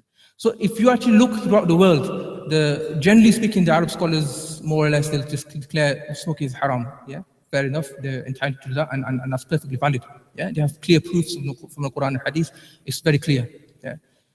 Generally speaking, our scholars are slightly hesitant to use the word haram because of its meaning. Because the reason why haram is not often used is that the word haram means something which is so clear-cut, it is from the foundations of deen, so much so that if someone denies it being haram, he is a kafir. Understand that point? If someone denies haram as being haram, he is a kafir. Yeah. So obviously we're not going to say that about smoking. That's the only reason. Yeah, just based on that technicality. Yeah, it's been like, you have illegal, someone gets off on a loophole. Yeah, just on that. However, there's a few things we need to bear in mind. Just because something is not haram, as in classed as haram, does not necessarily mean that it's permissible. And that is a big misconception in our society. That's why people ask the question, is smoking haram or makruh? Because they think that if something is haram, that means it's not permissible. But if something is not haram, yeah, so even if it's makruh or just disliked, big deal, it's not a problem. No. If something is not haram, that does not necessarily mean it's permissible. Yeah. Makruh tahrimi is still impermissible. Yeah, and it's effectively haram. When I say effectively haram, it's almost interchangeable. You will find often that people will use one in place of the other. Yeah, one in place of the other. So let's use a counter example. We have farz and wajib. Yeah, we've all prayed our Isha Salah, and after the Isha Salah, most of us, if not all of us, will have prayed our Wajh Salah. Yeah, maybe some people are going to pray after the Tahajjud. MashaAllah, very good. Yeah. So now, I'm not going to. This is only as as an example, conjecture, for the sake of argument. If I were to say to someone here that you don't need to pray over to Salah, I wouldn't say that, just to give an example. Then you'll say, no, of course we have to pray over to Salah.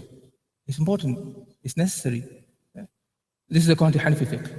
So now, I'll say, but it's only wajib, it's not farad. Yeah. Now, if someone was to say that it's only wajib, it's not farad, yeah, we'll think him mad. Wajib, it's wajib. Yeah, but it's not farad, is it? Yeah. So likewise, smoking. If the scholars do classify smoking as makruh tahrimi, yeah, it's only makruh, it's not haram, is it? Just think, you'll often find that farad and wajib are often used interchangeably. Yeah, so many times we'll say something is wajib, and at the same time we might say something is farad. Yeah, as in the same thing. Farad and wajib use often. Only sometimes we kind of differ. For example, in farad salah and witr wajib. Yeah. So just as farad and wajib are very similar, and often wajib is known as farad amali, because amalan in terms of action is just like farad. There's no difference. Only in aqeedah there's a difference. So a person denies wajib as being wajib, he's fasiq, he's not kafir. Yeah, that's the only difference. So likewise, haram, makruh, tahrimi is effectively the same thing. Yeah, amalan, in terms of saving ourselves from this, in terms as preventing ourselves from committing this act, is exactly the same.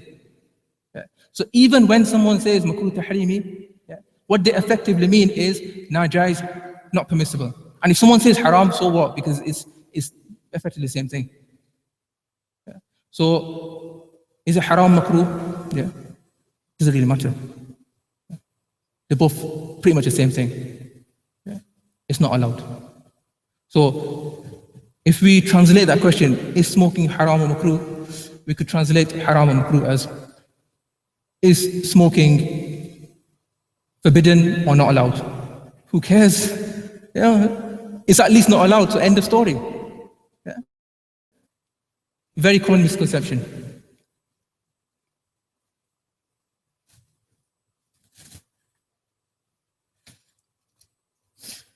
We've always heard that hookah shisha is part of the Arab culture.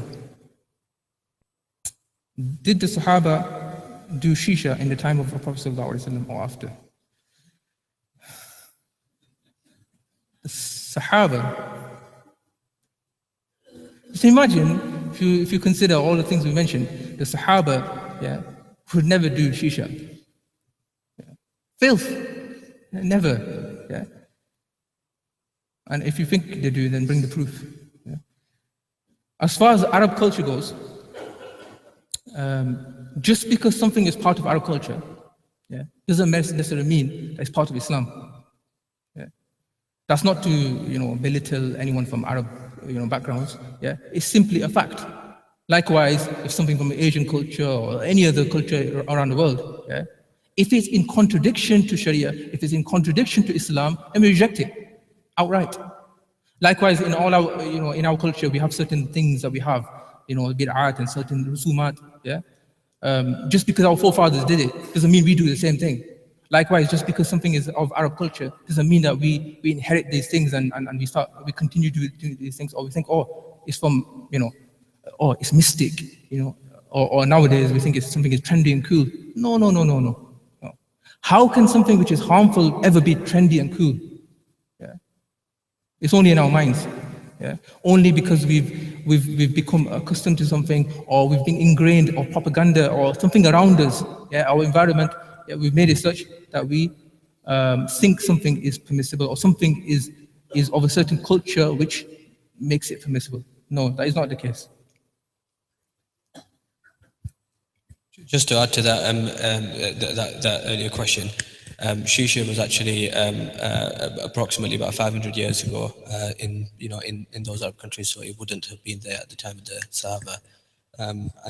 And just so you're aware, the food hasn't arrived yet, so we're just answering more questions. So don't worry, if your tummies are rumbling, inshallah it'll arrive soon.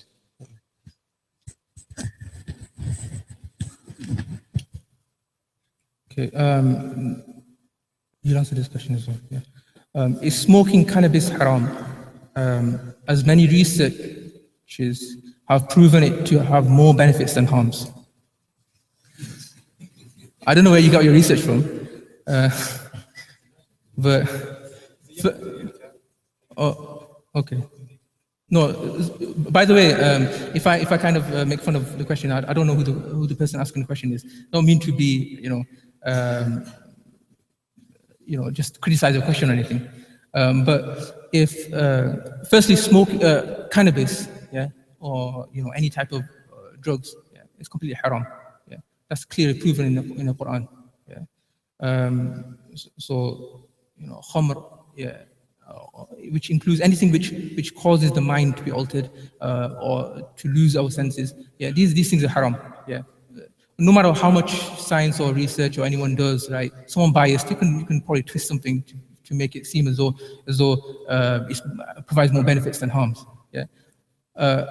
If there is some medical benefit and there is no alternative, I'm not necessarily talking about cannabis, I'm talking about in general, then as I mentioned before, then it would be permissible. There's no alternative. Obviously speak to a scholar and a doctor and see whether there are any alternatives. If there are no alternatives, then it may be permissible, on an individual basis, not for everyone, on an individual basis, in his circumstance, it may be permissible for him to use that for that period of time until that illness or sickness goes away. Do you want to say anything?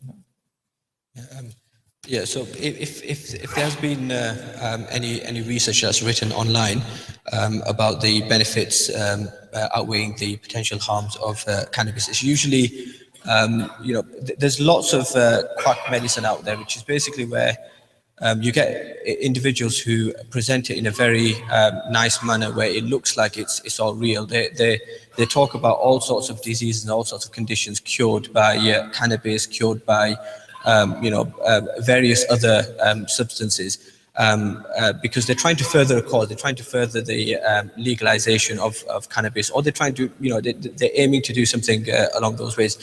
What has been proven time and time again is that by and large, the use of cannabis is far more harmful than any perceived or potential benefits. This is in particular, there's been a large-scale study done in the United States where they looked at cannabis use was prevalent in certain sections of the population. What they did was they looked at the population that used cannabis, and they looked at similar population, similar age groups, similar circumstances of individuals who did not use any cannabis. What they found was that, especially when cannabis use was started at a younger age, usually in the early teens, they found that there was a very significant decrease in intelligence. So when they measured intelligence, they found out there's a very significant decrease in intelligence in the group of individuals who use cannabis. And that's only one study. And if they can't, ethically they can't really do large-scale studies on a cannabis population because cannabis is largely illegal. So you can't really do it. So you have to do something called retrospective studies, where you know that these people have already used cannabis, then you assess them against people who have never used cannabis. So generally you can't really work out the real harms, but whatever research is out there is proving time and time again that the harms far outweigh any potential benefits.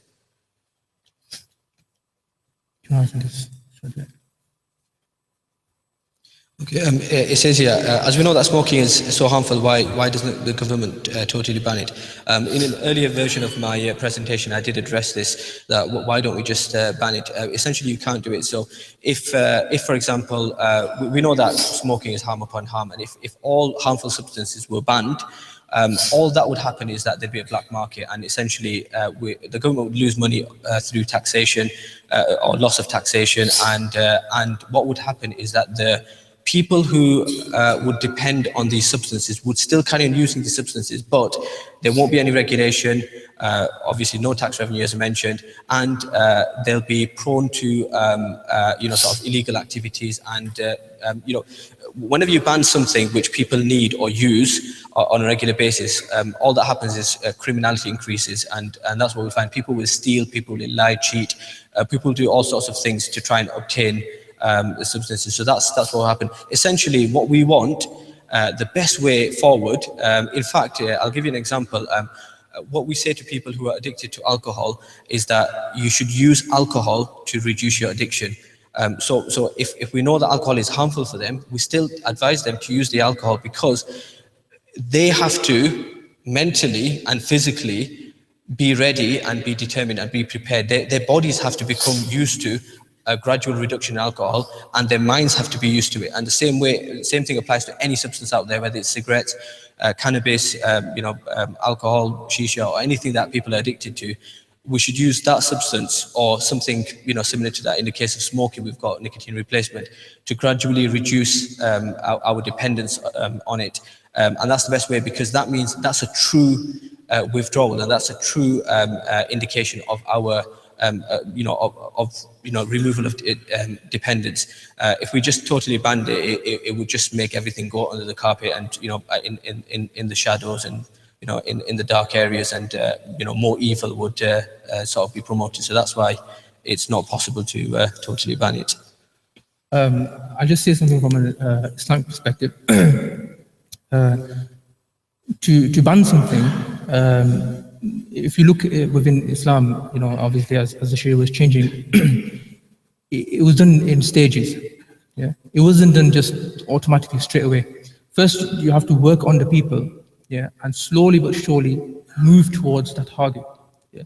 So, for example, khamr, when alcohol was forbidden, it wasn't straight away. Yeah, there were stages. Yeah, for example, before Salah, a person shouldn't be, intoxicated while performing Salah, and so on and so forth. Yeah, and finally, it was made haram. Yeah. So, giving the Islamic perspective to that, if you actually think about the petition as well, in a sense, you could think of it in terms of stages. Yeah. So we sort of close off certain areas where people can't smoke. Yeah, and work in stages, slowly but surely. Yeah. Right this moment in time, it probably seems, very unlikely or even impossible that we could ban smoking on the streets, because it's so common. Yeah. How can you suddenly change what's so common right? And automatically overnight just make it illegal. Yeah? Or even, sometimes it takes time for the law to come in place, and maybe they give voluntary for 6 months or so on. But still, it's very difficult. So we have to work slowly towards that target. Yeah. So if we work together and slowly promote good health, yeah, especially within the Muslim community, and think that we as Muslims should be the pioneers. We should be the ones who are promoting good health throughout society. So people can look towards us. At the moment, it seems the opposite. Yeah. That Muslims are reminded time and time again, Ramadan comes around and we have to stop smoking, this and that. And we should, within ourselves, we should be making an effort that people stop smoking. And our levels of smoking should be significantly lower than the wider population. Yeah. But that's not the case. Yeah. I don't know if there's been any studies done. I don't think they distinguish between Muslims and non-Muslims. They wouldn't do it. Yeah, I mean, generally speaking, Muslim males are more likely to smoke than the indigenous population, amongst the males. But females are far less likely to smoke. But it's still quite shameful that we're more likely, within our own communities, we're more likely to smoke than from the men especially to smoke than the average population. And really, we should take lessons from what's been discussed so far today. Yeah. Just mentioning about that, obviously, Shisha is almost a Muslim problem. Yeah. You could almost say that it's a Muslim problem. Yeah. So if you just get rid of Shisha totally, obviously some people do, probably all five. You can think of all sorts of things that they do. They probably do cigarettes and Shisha and hookah, probably the same thing, and e-cigs and vaporize and all sorts. Right? Probably even do tobacco pan as well. But generally speaking, there are quite a significant number of people in the Muslim community who don't smoke cigarettes, don't smoke all the forms of tobacco, but they go towards Shisha. Yeah, and especially it was highlighted before as well that if you go back a few years, not that long ago, it was unheard of. Almost totally unheard of. That we'd find a Muslim female, who smoked. We could almost say that that's mashallah, that's a very good thing. That was a very good thing. But we've actually gone backwards. Now we find that unfortunately many of our sisters, especially the younger community, young females, who actually smoke. It doesn't make a difference whether it's cigarettes or Shisha. It's still harmful. And as been mentioned before, Shisha, especially if it's done in a certain manner, and one thing I forgot to mention about Shisha, by its very nature, cigarettes obviously are very bad, but people sometimes just go out for a quick puff and come back. Where Shisha, there's sessions, so people spend a long time in those places. It may be once a week, it may be more often, but when they do go, they spend a significant amount of time. So this obviously takes them away from the remembrance of Allah subhanahu wa ta'ala. Maybe, perhaps, they may be missing salah as a result of that. And all of these things that I have mentioned, obviously not every single point will apply to every single person. That should not detract from the point I'm trying to make. As I mentioned, the main focus and our understanding should be that smoking is totally abnormal, from a general point of view, and from an Islamic point of view, is something which is totally, completely alien to Islam. Whichever angle you look at, as I highlighted 5 key areas, but even those subtle points which I will mention. So if you actually look deeply into the Quran and the Hadith, it's so clear that smoking has no place in the life of a Muslim. Even if a person is a smoker and he's addicted, at least take this much. Inshallah, hopefully, we've all got intention to, any one of us who are smoking, we've got intention to quit smoking. But the very first step that we need to take, is we need to recognize that smoking is evil. Smoking is totally abnormal, and in Islam, it has no place in the life of a Muslim. And when a person has this habit, It's an evil habit, and it automatically makes that person an evil companion. Yeah. And it makes the person resemble the non-Muslims or those people who are evil. Yeah. So it's something which a Muslim should be well away from, yeah, and have no connection to.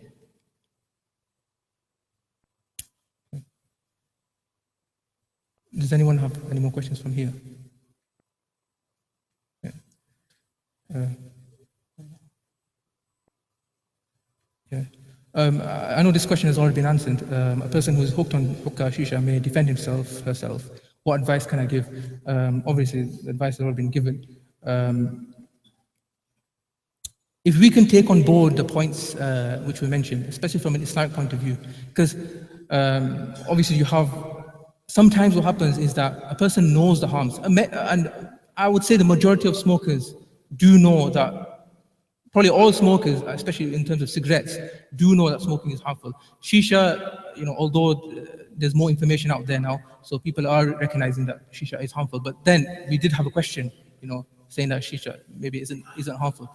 So there's still some slight perception within the community that shisha isn't as harmful as cigarettes, or isn't harmful, yeah, or the water filters and so on and so forth, right? It's clearly been proven that shisha is harmful. Yeah. If we take on board all of these points which you mentioned from an Islamic point of view, yeah, and make it clear that in Islam it is not permissible, yeah, clearly proven from all the sources that in Islam it is not permissible to smoke shisha. Okay? Obviously, if the person is practicing, yeah, that will obviously make it a lot easier. But I often find that people argue on this point, even to the extent where one person, he was saying that, and this obviously shows a slight ignorance, that smoking has got nothing to do with Islam, in the sense that Islam doesn't have anything to say on smoking. Yeah? It's just a cultural thing. It's just a habit. No, that's not how it works. Yeah? Islam has everything to say about all aspects of our life. Yeah. And when we see the clear harms to oneself and to other people, yeah, how can it ever be permissible? And when I mentioned about haram makruh, one thing to note is that when a person smokes, yeah, that's completely haram. Yeah. Forget any difference of opinion about makruh or anything like that. It's completely haram, because a person is most definitely harming other people. That's haram. Yeah. It's forbidden. It's not allowed. When a person smokes on the public footpaths, haram. When a person smokes walking on the streets, haram. When a person smokes in enclosed spaces, haram. Yeah. Anywhere where any other human being, any other living being will pass by and will be harmed by that smoke, is completely haram. So that actually leaves very few places where a smoker can actually go and make his smoking makruh tahrim, which, as we know, is pretty much the same thing anyway. But the point I'm trying to make is that pretty much wherever you go, yeah, in all public places, is completely impermissible, completely haram. No one recognizes this, and obviously together with that, in terms of shisha, if it's harmful, which has been clearly proven, if it's harmful, it's not permissible.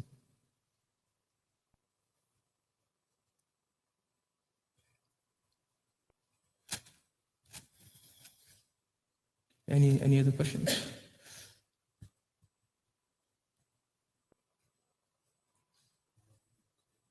I don't know. Are you?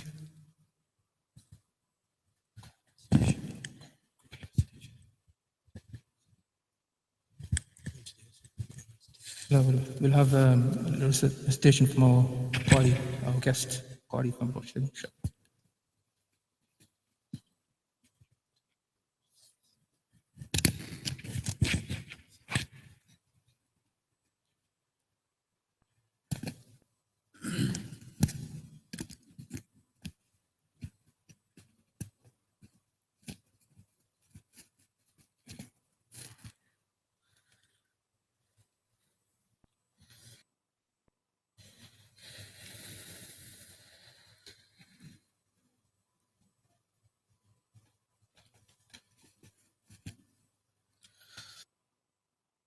أعوذ بالله من الشيطان الرجيم. بسم الله الرحمن الرحيم. ويسألونك عن الجبال فقل ينسفها ربي نسفا فيذرها قاعا صفصفا لا ترى فيها عوجا ولا أمتا يومئذ يتبعون الداعي لا عوج له وخشعت الأصوات للرحمن فلا تسمع إلا همسا يومئذ لا تنفع الشفاعة إلا من أذن لا تنفع الشفاعة إلا من أذن له الرحمن ورضي له قولا يعلم ما بين أيديهم وما خلفهم ولا يحيطون به علما وعنت الوجوه للحي القيوم وعنت الوجوه للحي القيوم وقد خاب من حمل ظلما ومن يعمل من الصالحات وهو مؤمن فلا يخاف ظلما ولا هضما وكذلك أنزلناه قرآنا عربيا وصرفنا فيه من الوعيد لعلهم يتقون أو يحدث لهم ذكرا فتعالى الله الملك الحق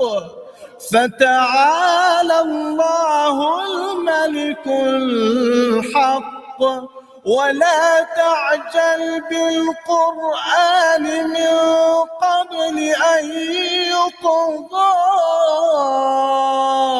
إليك وحيه وقل رب زدني علما ولقد عهدنا إلى آدم من قبل فنسي ولم نجد له عزما صدق الله العظيم.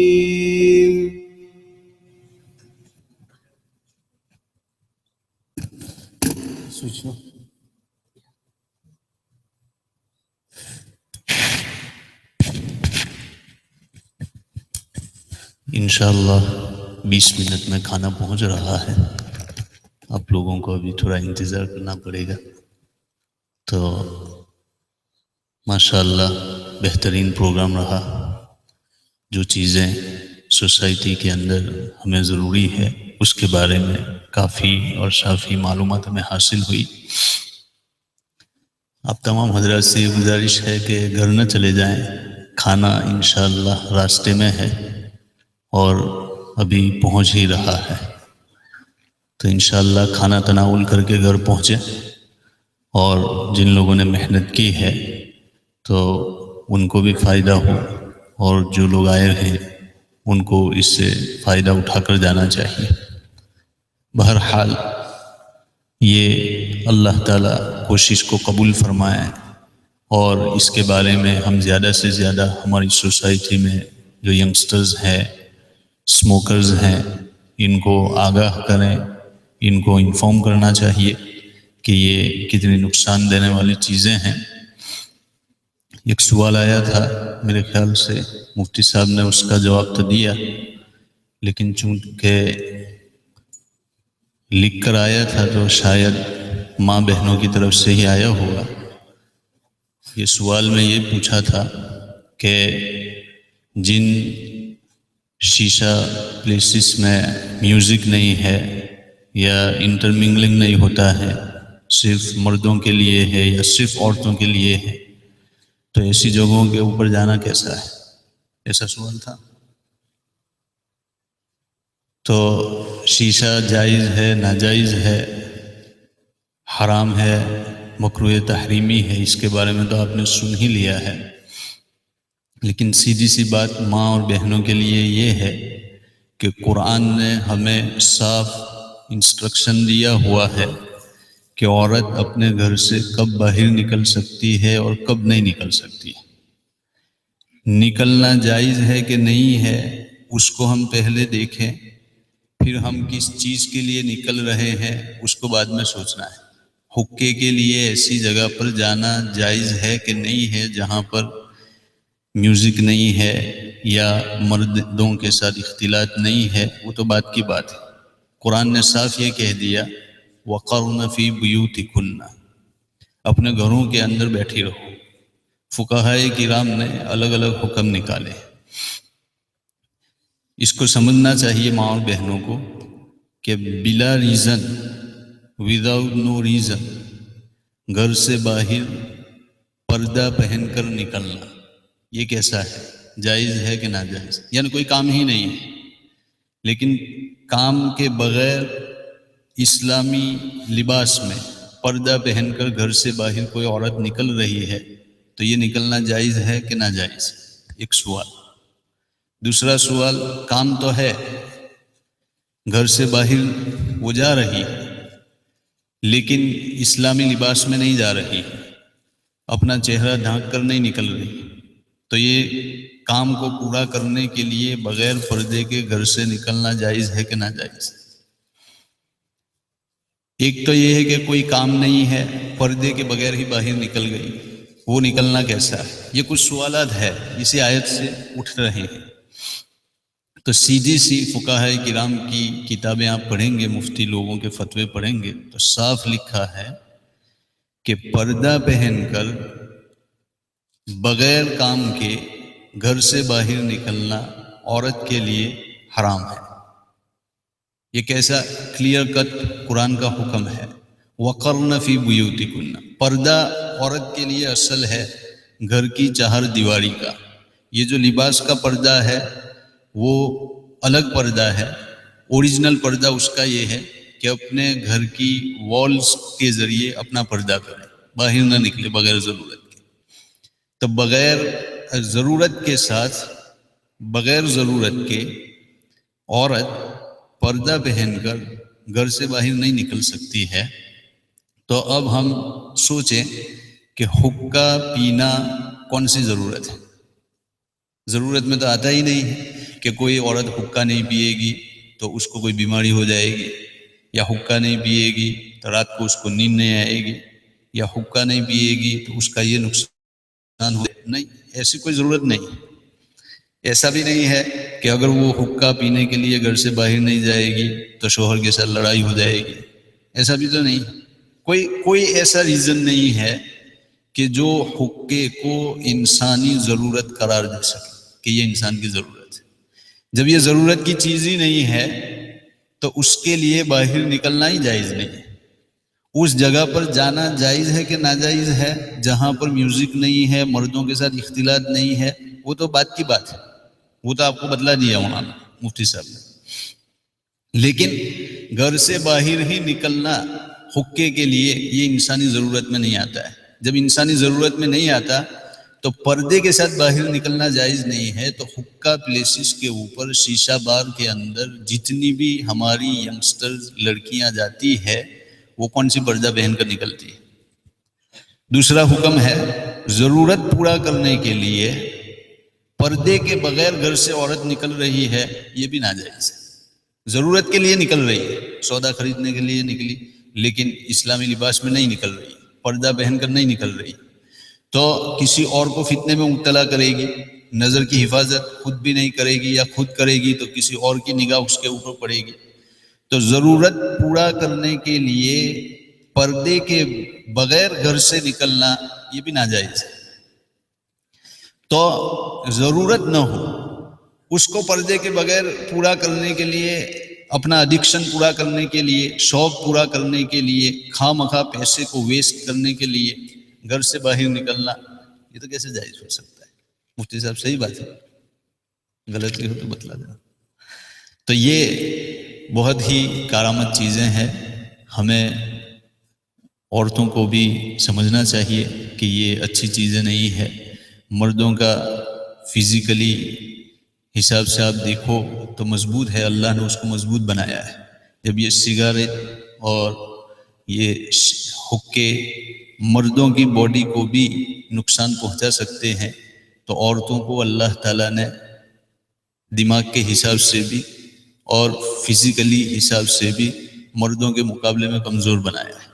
تو ان کی باڈیوں کو اور زیادہ نقصان پہنچے گا، اور ان کی باڈی میں جو اولاد تربیت پا رہی ہے اور پنپ رہی ہے، پرورش پا رہی ہے، بن رہی ہے، تو ان کی جسمانی حالت کو بھی وہ خراب کرے گی، یہ بھی نقصان ہوگا.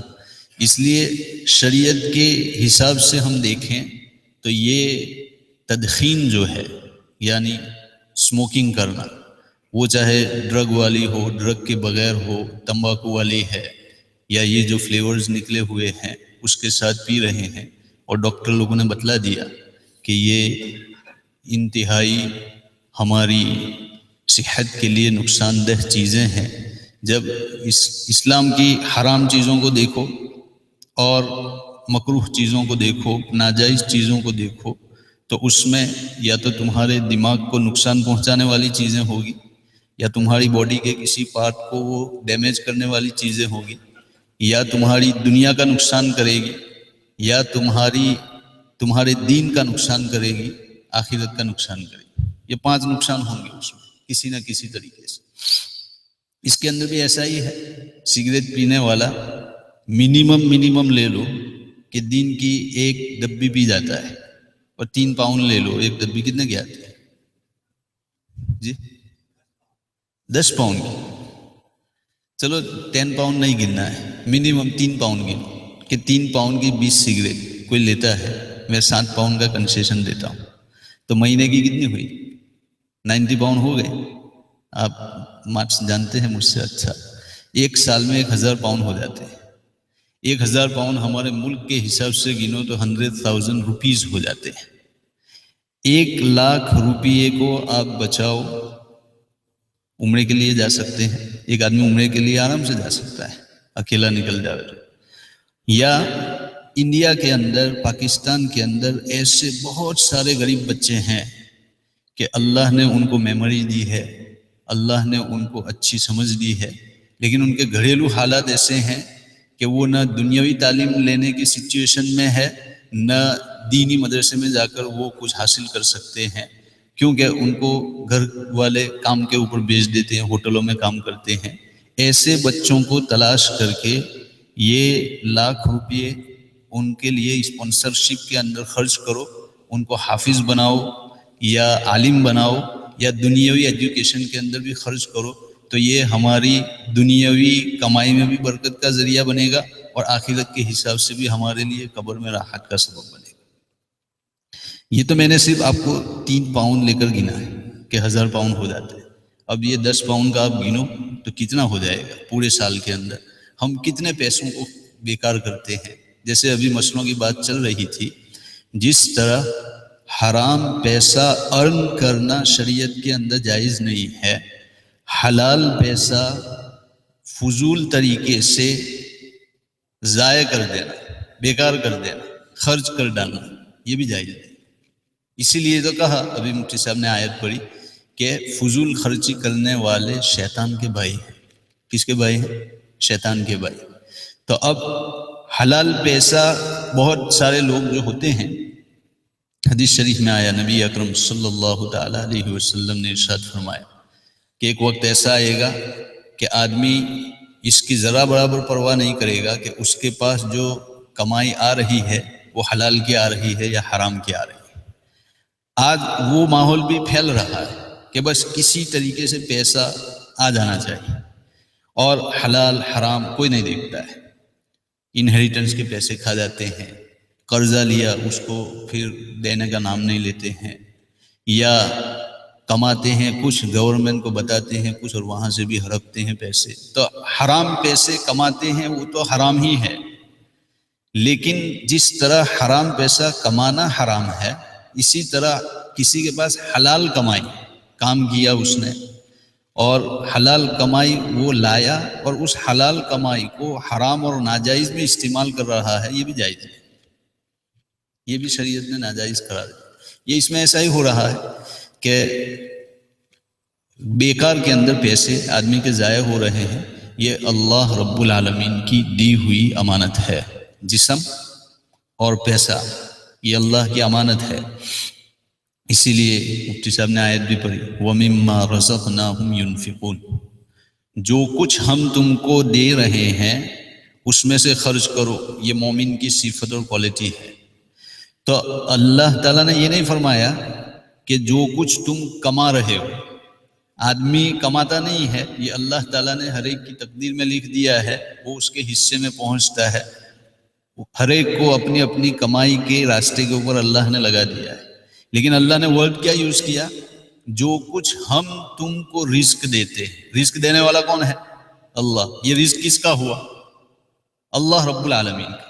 اب اللہ کی دی ہوئی چیز جیسے باڈی ہے، یہ باڈی ہم کما کر لائے تھے.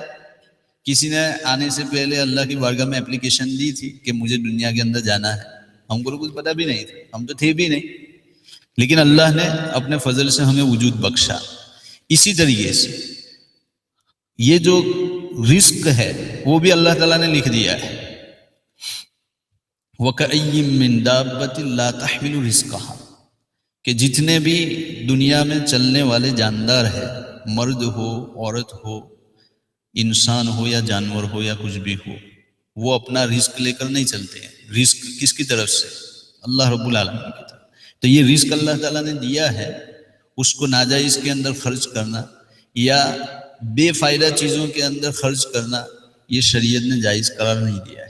اس لیے ان پیسوں کو، ہمارے وقت کو اور باڈی کو یوٹیلائز کریں، اور شریعت نے جن جگہوں کے اوپر خرچ کرنے کا حکم دیا ہے اسی پر ہم خرچ کریں. اسی لیے تو کہتے ہیں کہ شکر گزاری اس کو نہیں کہتے ہیں صرف کہ زبان سے کہہ دیا الحمدللہ اللہ نے بہترین رزق دیا، یہ بھی شکر ہے، زبان سے ادا کرو، کرنا ہے، اس لیے تو دعائیں سکھلائے.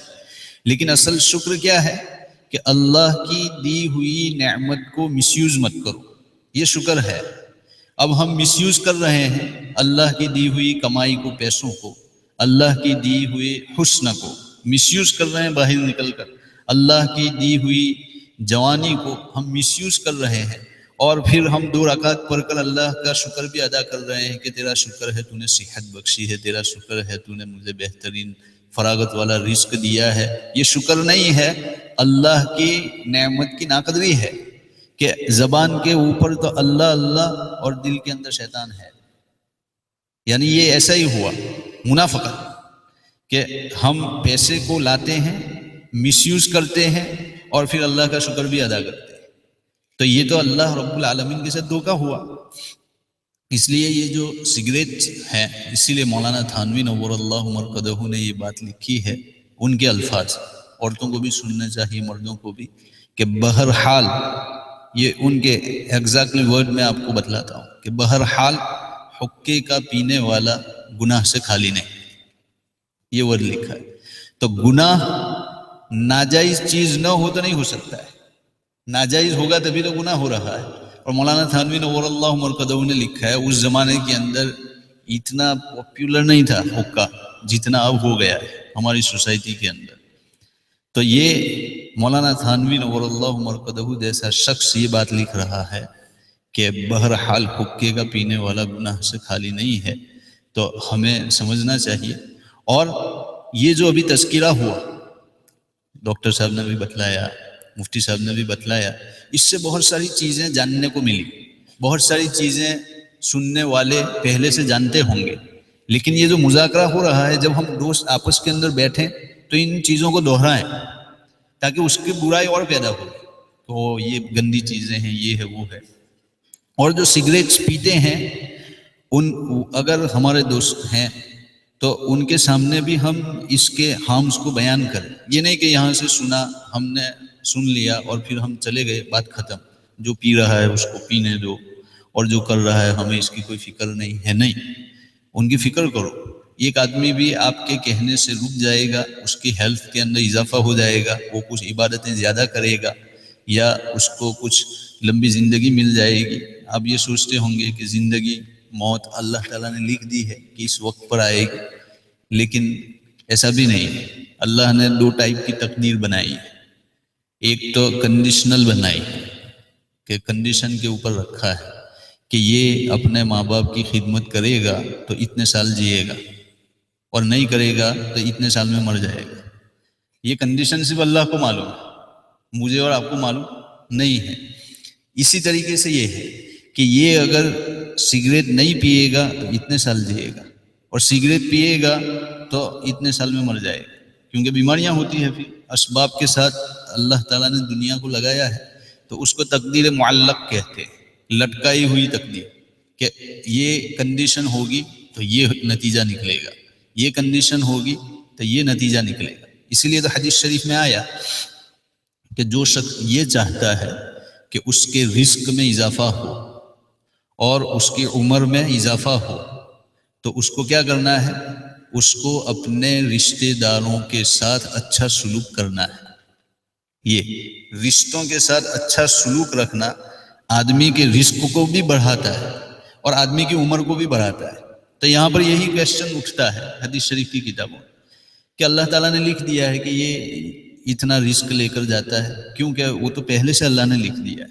روح جب پھونکی جاتی ہے تو اس سے پہلے اس کا رزق، اس کی موت کا وقت بھی لکھ دیا جاتا ہے۔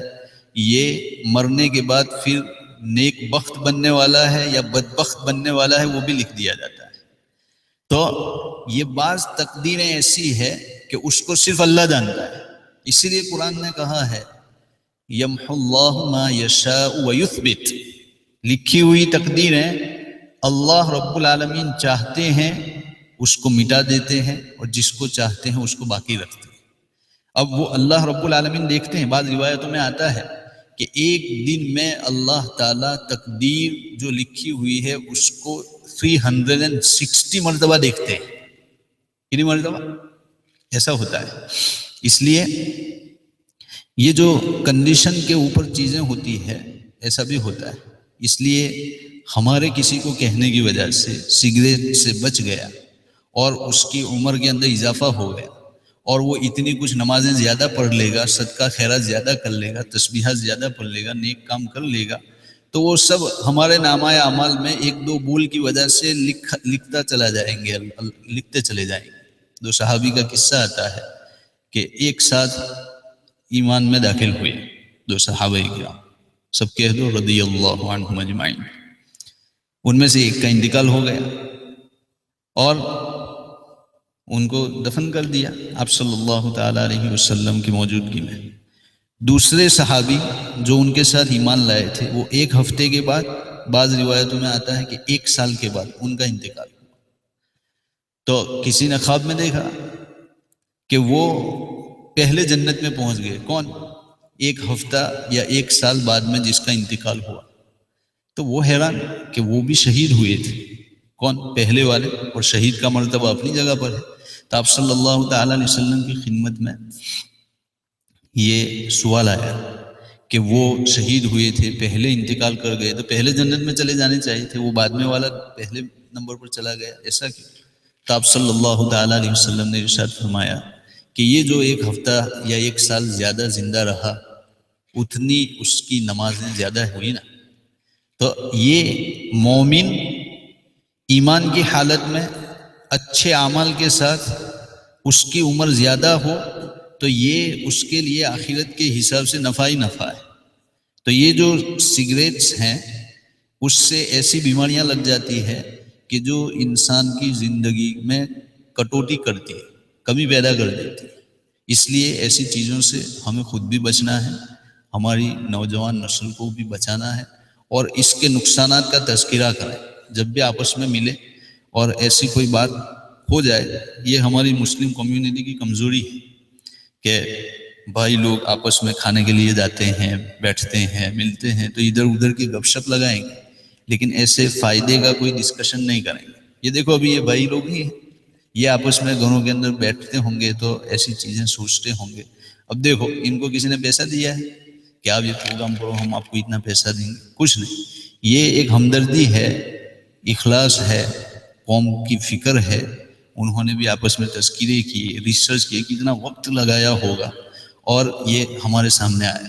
اب ہماری بھی یہ رسپانسبلٹی ہے کہ ہم دوسروں تک اس کو پہنچائیں، جتنا بھی یاد رہا ہے ہم دوسروں تک پہنچائیں اور خود بھی اس سے سبق لیں اور اپنی اولاد کو بھی بتلائیں کہ یہ دیکھو اس سے یہ نقصانات ہے، اور یہ جو حرام ہے اور صرف مکروہ تحریمی ہے اس کے چکر میں نہ پڑے۔ یہ مولوی لوگوں کا کام ہے کہ اس کے اندر کون سا کتنا ڈیفرنس۔ دیکھو مولانا سمجھا رہے تھے انگلش میں اس کا ایکسپلینیشن کرنا بھی ایک کام ہے، مشکل ہو جاتا ہے کہ ان دونوں کے درمیان میں کیا باؤنڈری ہے۔ وہ مفتی صاحب نے بہترین طور پر سمجھا دیا، لیکن ہمیں ان چیزوں کے چکر میں نہیں پڑنا ہے۔ پرمیسیبل نہیں ہے یا پرمیسیبل ہے وہ بات کی ہے، ہمارے فزیکلی باڈی کو نقصان پہنچا رہی ہے کہ نہیں پہنچا رہی ہے وہ پہلے سوچے نا۔ جب پہنچا رہی ہے تو ہم خواہ مخواہ کیوں اپنے پاؤں کے اوپر کلہاڑی مارتے ہیں۔ مولانا نے بھی آیت پڑھی تھی خطبے میں، وَلَا تُلْقُوا بِأَيْدِيكُمْ إِلَى التَّهْلُكَةِ، قرآن کہہ رہا ہے کہ اپنے آپ کو ڈینجر سچویشن کے اندر مت ڈالو، خرابی کے اندر، ہلاکت کے اندر نہ ڈالو۔ تو دعا کریں اللہ تعالیٰ ایسی چیزوں کو، ایسی جگہوں کو ہماری سوسائٹی کے اندر سے ختم فرمائے، اور یہ جو انہوں نے محنت کی ہے اللہ تعالیٰ ان کی محنتوں کو قبول فرمائے، اور ایسے پروگرام دوسری لائن کے بھی ہمیں کرنے کی، اٹینڈ کرنے کی، دوسروں تک پہنچانے کی توفیق نصیب فرمائے۔ اللہ تعالیٰ ہماری اس مل بیٹھنے کو برکتوں کا ذریعہ بنائے اور آخرت میں نجات کا ذریعہ بنائے، اور جو لوگ ان بیماریوں کے اندر مبتلا ہے، جو چھوڑ نہیں سکتے ہیں، تو ہم اللہ سے دعا کرتے ہیں کہ اللہ تعالیٰ ان کو ہمت نصیب فرمائے، حوصلہ نصیب فرمائے، اور ان کی نیتوں میں ایسی مضبوطی پیدا فرمائے کہ وہ بغیر کسی الٹرنیٹیو چھوڑنے کی چیز کو لیے بغیر اس چیز کو چھوڑ دیں۔ چھوڑنے کے لیے تو ہمت چاہیے۔ کامیابی تو کام سے ہوتی ہے، نہ کہ حسن کلام سے۔ بولنے سے تو کچھ نہیں ہوتا ہے، اصل کیا ہے؟ کام کرنا ہے۔ کام کیا ہے؟ ہمت کرو، انٹینشن بناؤ۔ جو لوگ سگریٹس پیتے ہیں وہ کہتے ہیں مولانا ایڈکشن ہے کیا، نہیں چھوڑ سکتے ہیں۔ صحیح ہے، نہیں چھوڑ سکتے ہیں، لیکن ڈاکٹر اگر یہ کہہ دے کہ آپ کے لنگز کے اندر کینسر لگا ہوا ہے، اس کو چھوڑ دو، تو دوسرے دن چھوٹ جاتی ہے۔ کیوں؟ کہ اب پتہ چل گیا کہ کچھ گڑبڑ ہے، اب مر جاؤں گا۔ تو اب کیوں کہ اب ارادہ پختہ ہو گیا، اب تو مجھے مرنا ہے۔ تو یہ چھوڑنے کی ایک ہی چیز ہے، پکا ارادہ۔ ارادہ نہیں ہوگا تو کوئی نہیں چھوڑ سکتا ہے، ایسی چیز ہے۔ تو ارادہ بھی کریں۔ کامیابی کام سے ہوتی ہے، نہ کہ حسن کلام سے۔ فکر کے اہتمام سے ہوتی ہے، ذکر کی التزام سے ہوتی ہے۔ فکر کریں کہ میرے گھر میں یہ ہے، اس کی عادت کیسے چھوٹ جائے۔ دیکھو انہوں نے فکر کی، اب ان میں سے تو کوئی بھی نہیں پیتا ہے۔ ہم اگر فکر نہ کریں تو ان کو ہماری فکر کرنے کی بھی کیا ضرورت تھی، لیکن فکر کی تو بہت ساری چیزیں سامنے آئی، بہت سارے لوگوں تک یہ نالج پہنچے گا اور بہت فائدہ ہوگا۔ تو فکر کے اہتمام سے ہو، ذکر کے التزام سے آپس میں مذاکرہ کریں کہ ایسا ہے، اس کا یہ نقصان ہے، تو انشاءاللہ بہت فائدہ ہوگا۔ کریں گے انشاءاللہ۔ اللہ تعالیٰ قبول و منظور فرمائے۔ سبحان اللہ و بحمدہ، سبحانک اللہم و بحمدک، ونشہد ان لا الہ الا انت ونستغفرک ونتوب الیک۔ میرے خیال سے کھانا آ گیا ہے، ہاتھ دھو کے آپ لوگ دسترخوان کو پہنچ جاؤ۔ جزاکم اللہ۔